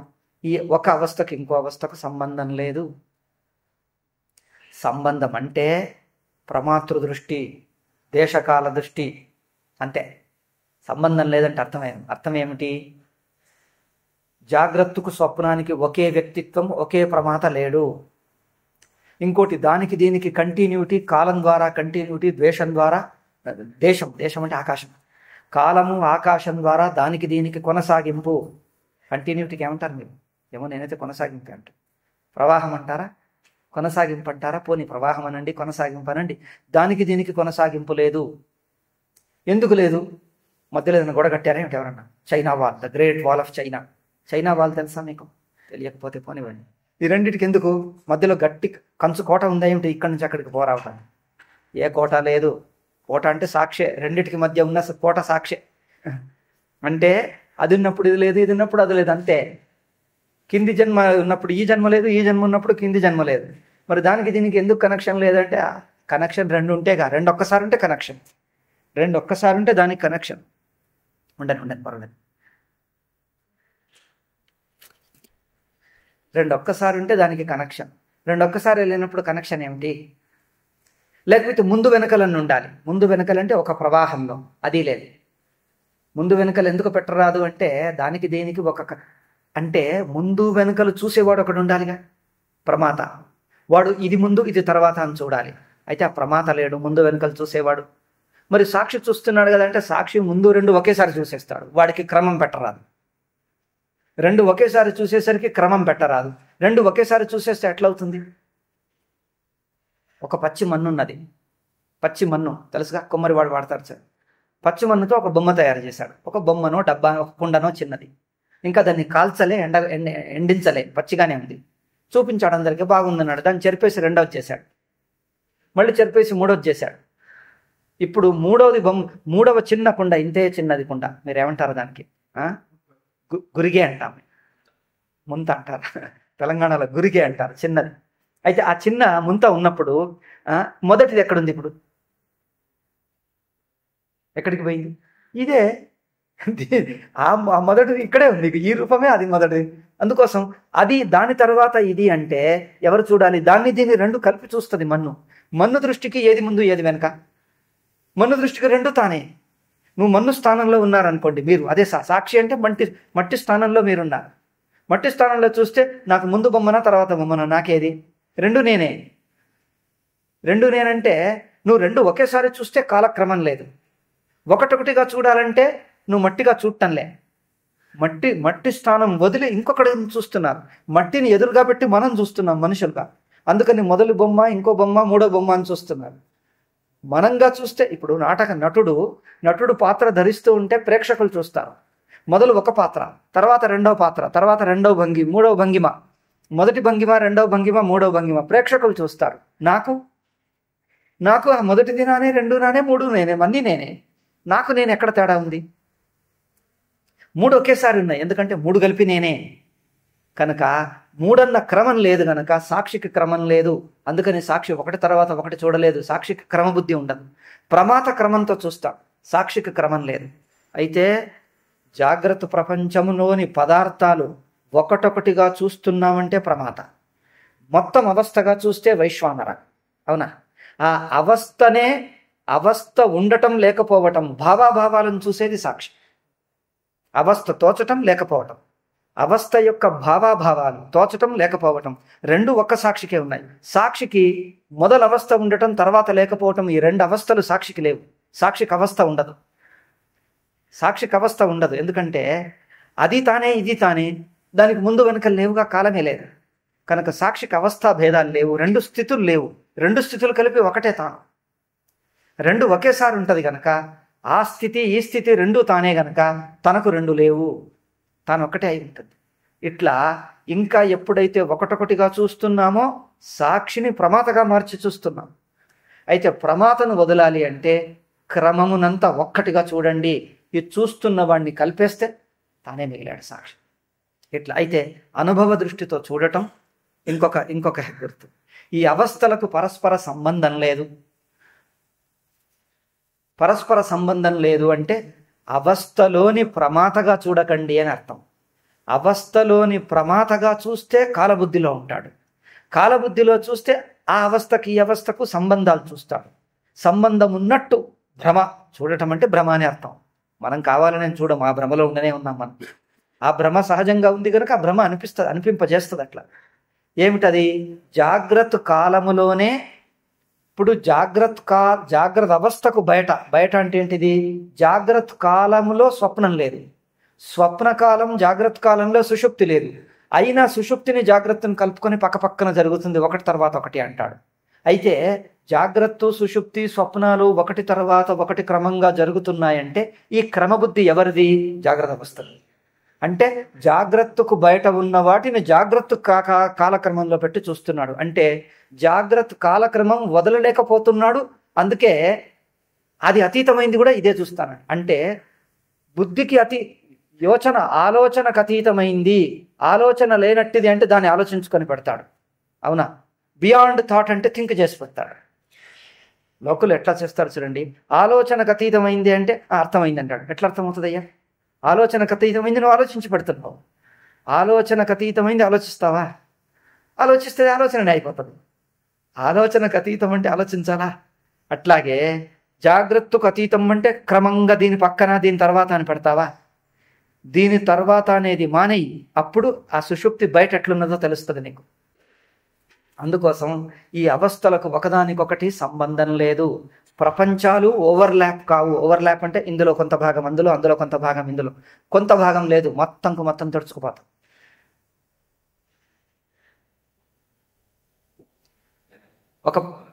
దర్పణంలో అద్దంలో ప్రతిబింబం కనిపిస్తుంది. ఒక వస్తువు పెడితే ప్రతిబింబం, అది తీసేస్తే ఇంకో వ్యక్తి వచ్చాడు, ఆయన ప్రతిబింబం, ఇంకో వ్యక్తి వచ్చాడు, ఆయన ప్రతిబింబం. అయితే గడిచిపోయిన ప్రతిబింబాలు అక్కడ కొంచెం కొంచెం రంగులు అంటుకొని ఉంటాయా? రంగు అంటుకొని ఉంటే ఆ వ్యక్తి వచ్చి పోయాడు అనుకో, ఆయన ముఖము ఆయన ముక్కు అట్లాగే ఉందనుకో, ఇంకొకటి వచ్చి కనిపిస్తే ఆ ముక్కు వీడికి కనిపిస్తుంది, అవునా? రెండో వాడికి అట్లా కనిపిస్తుందా? ఎందుకు? అద్దంలో ఏది అంటుకోదు. ఎంతసేపు కనిపించని, ఎంత ఘోరమైన వస్తువు కనిపించని, అక్కడ బురదనో రక్తమో ఇంకేదో కనిపించని, అది పోయిందంటే అద్దానికి ఏమంటదు, క్లీన్గా ఉంటుంది, ఏం కనిపించదు. మళ్ళీ ఇంకోటి వస్తే ఎన్నైనా రాని దానికి ఏమంటదు. పోనీ చాలాసేపు పెడితే ఎండలో పెట్టినా కూడా అంటది, దానికి అంటుతుందా? ఏమంటదు. అట్లాగే సాక్షిలో అవస్థ ఎంతసేపే తోచని, అంటుకోవటం అనేది అవస్థలోని పదార్థాలకు దేశాకాల నామారూప వస్తువులు ఒకదానికొకటి అంటుతాయి. ప్రమాత ప్రమేయం జ్ఞాత జ్ఞేయంతో పాటు మొత్తం అవస్థ అంటే అవస్థకు బయట అవస్థకు సాక్షికి అంటూ ఏముండదు అక్కడ. అవస్థకు సాక్షికి అంటుంటుందే? మట్టికి కుండకు అంటుకుంటుందే? ఎందుకు అంటుకోదు? కుండ మట్టి దృష్టికి లేనే లేదు. మట్టి దృష్టికి కుండ ఎక్కడ కనిపించను? కనిపిస్తుంది ఎక్కడ? నా హైట్ నాకు కనిపిస్తుందే? హైట్ అంటే తెలుసా? ఇంగ్లీష్ హైట్, ఇంగ్లీష్లో మాట. హైట్ అంటే నా ఎత్తు, నా ఎత్తు నాకు కనిపిస్తుందే? నేను ఎత్తుకున్నాను పొడుగున్నాను చూసుకోండి, ఎట్లా కనిపిస్తుంది? నా కన్ను నాకు కనిపిస్తుందే? కంటి పాప. ఎందుకంటే నేను నాకు అనేది రెండు లేవు అక్కడ, కనిపించదు. నా హైట్ నాకు కనిపించదు. అట్లాగే కుండ మట్టికి కనిపించదు. ఎందుకు? తానే కుండ కనిపించాలంటే ఎక్కడ కనిపించాలి? ఎదురుగా పెట్టి కనిపించాలి. అంటే మట్టికి బయట ఉంటుందా? మరి ఎట్లా కనిపించాలి? బయటకు పోతే కనిపిస్తుంది, బయట లేదే తానే. అందుకోసం మొత్తం అవస్థ అంటే అర్థం ఏమిటి? సాక్షి దృష్టికి మొత్తం అవస్థ తీసేసుకుంటే సాక్షి దృష్టికి అవస్థ ఎక్కడ కనిపించను. ఒక నటుడు పాత్ర వేస్తే హరిశ్చంద్రుడు పాత్ర ప్రేక్షకులకు కనిపిస్తుంది, నటుడికి కనిపిస్తాడా హరిశ్చంద్రుడు? ఎందుకు కనిపించడు? అక్కడ ఉంటేగా. వాడికే ఇంకొక పేరు, ఊరికే పేరే, అక్కడ ఏమీ లేదు, వ్యక్తి ఏం లేడు, వీడికే ఇంకో పేరు. వాడు రాగానే అంటాడు హరిశ్చంద్రుడు వచ్చాడు, హరిశ్చంద్రుడు వచ్చాడండి. వాడు ఏమనాలి? నేనే హరిశ్చంద్రుని, ఎక్కడున్నా నువ్వు చూసుకో, హరిశ్చంద్రుడు ఇక్కడ కనిపిస్తాడు. నీ చేతిలే, నటుడి చేతిలే కానీ ఇక్కడ హరిశ్చంద్రుడి చేతి, ఈ చేతి మీద ఇంకో చేయి కనిపిస్తుందా? ఎట్లా కనిపించను? అందుకోసం ప్రేక్షకులకు కనిపించింది వీడికి ఎట్లా కనిపించదు? దూరం నుంచి భూమి ఆకాశాలు కలిసినట్టు ఇక్కడికి కనిపిస్తే అక్కడ ఉండాలా? అక్కడ ఉంటాయా? చిన్న విమానం మనకి ఇక్కడ కనిపిస్తే అక్కడ ఉంటుందా చిన్న విమానం? అక్కడ కూర్చున్న వాడిని అడిగితే చిన్న లేదు, ఏం లేదు, పెద్దగానే ఉన్నది అంటాడు. ఏమయ్యా నువ్వు అందులో విమానంలో కూర్చున్నావు కదా, పైకి ఎగిరిందా? ఎగిరింది. అప్పుడు చిన్నగా అయిందా? నీకు చిన్నగా కనిపించిందా? నాకు కనిపించింది చెప్పు అంటాడు. చిన్నగా లేదు, ఏం లేదు, పెద్దగా ఉన్నది అంటాడు. లేదయ్యా నాకు కనిపించింది అంటాడు. కనిపిస్తే నీ భ్రమ అంటాడు. నాకేం లేదు, నేను పెద్దగానే ఉన్నాను. అట్లా ప్రేక్షకుడికి కనిపించింది వీడికి అక్కడ కనిపించను. నటుడికి, నటుడు పాత్ర రెండున్నాయా? ప్రేక్షకుడి దృష్టికి కనిపిస్తున్న తప్పు దృష్టి తన దృష్టికి తానే, తనకంటే వేరుగా లేదు అక్కడ. అందుకని మొత్తం అవస్థ తీసుకుంటే మొత్తం అవస్థకు సాక్షికి ఏమంటుకోను, అక్కడ అంటుకోవటానికి రెండు ఉంటేగా అంటటానికి మొత్తం సాక్షికి. ఆ సాక్షినే అవస్థని ఈ బాహ్య దృష్టికి అంటే అవస్థలోని జాగ్రత్త దృష్టికి చెప్పామట్లా. అవస్థలోని జాగ్రత్త దృష్టికి జాగ్రత్తలోని ప్రమాతృ దృష్టికి మూడు అనిపిస్తుంటాయి అక్కడ. నిజానికి సాక్షి దృష్టికి మూడు లేవు, ఒకటే. సాక్షి దృష్టికి మూడు లేవు, సాక్షి దృష్టికి తననే మూడని పేరు పెట్టాడు అంతే. ఇట్లా అనుభవ దృష్టికి ప్రాధాన్యం అవస్థాత్రయ వివేకంలో, అనుభవ దృష్టికి ప్రాధాన్యం. ఇంకోటి, ఒక అవస్థకు ఇంకో అవస్థకు కనెక్షన్ లేదు అంటే కనెక్షన్గా చూస్తున్నంతసేపు ఇంకా జాగ్రత్త వ్యక్తిత్వం పెట్టుకున్నావు అని అర్థం. కనెక్షన్ లేదు అంటే జాగ్రత్త వ్యక్తిత్వం వదులు అని అర్థం. మీరు కనెక్షన్ లేదన్నారు, నా కనెక్షన్ ఎందుకు కనిపిస్తుంది? ఇట్లా మాట్లాడతారు. కనెక్షన్ లేదు అంటే లేదన్న బుద్ధి నీకు కలగని అని అర్థం. నువ్వు కనెక్షన్గా చూస్తున్నావంటే ఇంకా జాగ్రత్త వ్యక్తిత్వంతో చూస్తున్నావు. అది లేదు అంటే అర్థం జాగ్రత్త వ్యక్తిత్వం వదిలినప్పుడు నీకు లేదనేది అర్థం అవుతుంది. అంతేగాని ఇప్పుడు జాగ్రత్త వ్యక్తిగా ఉండి నువ్వు లేదన్నారేంటి నాకు అనిపిస్తుంది కదా అంటే ఇప్పుడు ఏం చేయను? అర్జునుడు ఎట్లా మాట్లాడతారు ప్రశ్న అంటే, నువ్వు తప్పు దృష్టిలో ఉన్న ఆ దృష్టిని తొలగించటానికి ఒక మాట చెప్తే, ఉపదేశం చేస్తే, ఈ ఉపదేశమును ఆచరిస్తే అది నీకు కనిపిస్తుంది అక్కడ. అంటే ఏమిటి? జాగ్రత్త వ్యక్తిత్వమును తీయటానికి ఈ మాట చెప్పాం. వాడు జాగ్రత్త వ్యక్తిత్వం తీయకుండా అట్లాగే పెట్టుకొని ఈ మాట విని ఈ మాటకు ఆక్షేపణ చేస్తాడు. ఏం చెప్పను? జాగ్రత్త వ్యక్తిత్వం పెట్టుకొని సంబంధం లేదన్నారు, సంబంధం ఉన్నది కదా, అది చూడు, సంబంధం లేదంటే జాగ్రత్త వ్యక్తిత్వానికి సంబంధం లేదన్నామా? జాగ్రత్త వ్యక్తిత్వానికి సంబంధం ఉన్నట్లు భ్రమ కలుగుతూనే ఉంది. ఎవరు కాదన్నారు? అది అందరికీ అనిపిస్తుంది. కనుక జాగ్రత్త వ్యక్తిత్వంతో మిగతా 2 అవస్థలు చూడకు. మొత్తం జాగ్రత్త అవస్థను జాగ్రత్త వ్యక్తిత్వంతో చూడకు, మిగతా 2 అవస్థలు జాగ్రత్త వ్యక్తిత్వంతో చూడకు. మొత్తం అవస్థనే చూడరాదు జాగ్రత్త వ్యక్తిత్వంతో, కనుక మిగతా 2 అవస్థలు చూడరాదు. కనుక 3 అవస్థల్ని జాగ్రత్త వ్యక్తిత్వంతో చూడకు. అందుకోసం జాగ్రత్త వ్యక్తిత్వంతో చూస్తే సంబంధం ఉన్నట్లు ఒక భ్రమ కలుగుతుంది. ఎందుకు? జాగ్రత్తకు బయట ఉన్న 2ంటిని జాగ్రత్త అవస్థలోని కాలంలో పెట్టుకొని చూస్తున్నాడు. అది ఎట్లా కనిపించదు? అట్లా. అందుకని సంబంధం లేదు అంటే అర్థం ఏమిటి? జాగ్రత్త నీకు సంబంధం ఉన్నట్లు అనిపించటంలో ఒక పొరపాటు ఉంది, జాగ్రత్త వ్యక్తిత్వపు పక్షపాతం ఉంది, దాన్ని వదులు అని చెప్పినట్లయింది. సంబంధం లేదు అంటే జాగ్రత్త వ్యక్తిత్వం వదిలి ఏ అనుభవ దృష్టికి 3 అవస్థలకు సంబంధం లేనట్టుగా కనిపిస్తుందో ఆ అనుభవ అవస్థను పట్టుకో, అనుభవ దృష్టిని పట్టుకో, జాగ్రత్త దృష్టిని వదులు అని అర్థం. అంతేగాని నువ్వు చెప్పిందల్లా విన్నాక జాగ్రత్త అవస్థలోనే వ్యక్తిత్వం ఉంచుకొని ఒక సంబంధం ఉన్నదిగా మీరు లేదంటున్నారు ఏమిటి అంటే ఏం చేయాలి? చూడండి ఎట్లా ఉందో ప్రశ్న. అందుకని విచారకుడిది ఒక దృష్టే వేరు, లౌకికులు వేరు. వేదాంతం వింటూ ఉంటే వేదాంతం మొదలు కొన్ని విన్నాక ఇక ఇలాంటి పిచ్చి ప్రశ్నలు రాకూడదు. అంటే విచారకుడు అయ్యాడు, జిజ్ఞాసు అయ్యాడు, తత్వ జిజ్ఞాసు అని అర్థం. అయితే జాగ్రత్త దృష్టికి ముందు వెనకలన్న క్రమం పెట్టుకుంటాడు. ఆ క్రమ దృష్టితో క్రమకు అతీతమైన వ్యవస్థలు, క్రమ అవస్థలో ఉంటుంది, క్రమ అవస్థ లోపల ఉంటుంది. అవస్థల లోపల ఉన్న క్రమను వదిలేసి బయటకు వ్యాపక దృష్టికి బయటకు రా. బయటకు వచ్చిన వ్యాపక దృష్టితో 3 చూడు. అప్పుడు నీకు ఒకదానికి సంబంధం లేదని తెలుసు, సంబంధం లేదన్న అనుభవం నీకు గుర్తు, నీ అనుభవంకి వస్తుంది. ఆ అనుభవ దృష్టి నీకు తెలిసిపోతుంది. అది అయిపోయింది. ఇక చివరికి 5వది ఏమిటంటే అవస్థాత్రయ వ్యాపక యుక్తి. 5 హెగ్గుర్తుಗಳು, 5 పెద్ద కొండ గుర్తుಗಳು. కొండ గుర్తు అంటే ఈ 5 ముఖ్యంగా మనస్సులో పెట్టుకొని విచారం చేయాలి. ఈ సాధారణంగా అవస్థాత్రయ వివేకం ముందు పాఠంలో వింటూ ఉంటే మనకు అర్థం కాక తప్పర్థం చేసుకుంటాం, పొరపాట్లు అవుతాయి, మళ్ళీ ప్రశ్నలు వేస్తాం, సందేహాలంటే అన్నిటికీ కారణం ఈ 5 హెగ్గుర్తుಗಳು ఎక్కడో ఒక చోట మర్చిపోయాం. అయితే ఇప్పుడు ఈ 5 చెప్పి అవస్థాత్రయ వివేకం చేస్తుంటే మధ్యలో జిజ్ఞాసులు సాధకులు ప్రశ్నలు వేశారంటే దానికి పరిహారం ఏమిటి? ఈ 5 హెగ్గుర్తులు జ్ఞాపకం చేయటమే. మళ్ళోసారి ఇగో నీ ప్రశ్నకు ఇదొకటి మర్చిపోయావు, అందుకే ఈ ప్రశ్న వచ్చింది, మళ్ళోసారి జ్ఞాపకం. మళ్ళీ ప్రశ్న వచ్చిందంటే ఈ 5 ఏదో ఒకటి నువ్వు మర్చిపోయావంటే మళ్ళీ జాగ్రత్త దృష్టికి వచ్చావని అర్థం. మళ్ళీ ఈ 5 జ్ఞాపకం చేయటమే. పుస్తకం తాను చదువుకుంటే ఏమవుతుందంటే చదివినప్పుడు అక్కడే చదువుతాడు, ఆ పేజీలో వదిలేసి ఇంకో పేజీకి వస్తాడు. మరి గురువు ఎందుకు అవసరం అంటే వీడు మర్చిపోయింది జ్ఞాపకం చేస్తాడు అంతే. మర్చిపోవటం అంటే జాగ్రత్త దృష్టిలో ఉంటాడు. ఆ జాగ్రత్త దృష్టి సహజ దృష్టి కదా, జీవుడి అజ్ఞాన దృష్టి. ఆ అజ్ఞాన దృష్టి కొత్తగా మర్చిపోవటం ఏం లేదు, ఉన్న దృష్టి అది. కనుక అది తాను ఉన్న ఆ అజ్ఞాన దృష్టిలోనే జాగ్రత్త దృష్టిలోనే ఉండి చూస్తాడు. అర్థం కాకపోతే సందేహం అండి అంటాడు. ఏమిటి సందేహం అంటే అయ్యో ఈ గుర్తు మర్చిపోయావు, ఇది చూసుకున్నాను, ఇప్పుడు అర్థమైంది అంటాడు. మరి ఎట్లా ఉందంటే అక్కడే ఉన్నది చెప్పాను నీకు, అక్కడే ఉన్నాయి 5. ఆ 5 ఏ ఒక్కటి మర్చినా నీకు సందేహమో తప్పర్థం అవుతుంది. ఇవి ఎంతెంత జ్ఞాపకం చేసుకుంటే నీకే అర్థమైపోతుంది. ఏ గురువు అక్కర్లేదు, ఈ జ్ఞాపకం చేసుకోవటమే గురువు. అంటే ఈ 5 హెగ్గుర్తుಗಳು విన్నప్పుడు మనస్సుకు అర్థమైందే, మనస్సు కంటే అనుభవానికి. ఆ అనుభవ దృష్టిని రక్షించుకో.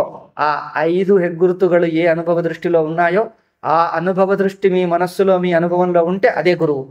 అందుకే ఈ 5 హెగ్గుర్తుಗಳು చెప్పినప్పుడు బాగా అర్థమయ్యాయంటే మీకు గురువు మీ హృదయంలో ప్రతిష్ఠితమయ్యాడు. మీకు సందేహం వచ్చినా ఆ గురువుని అడుక్కో. గురువు ఎవరు? ఆ 5 హెగ్గుర్తుಗಳು ఏ అనుభవ దృష్టిలో ఉన్నాయో ఆ అనుభవ దృష్టి కడుక్కో.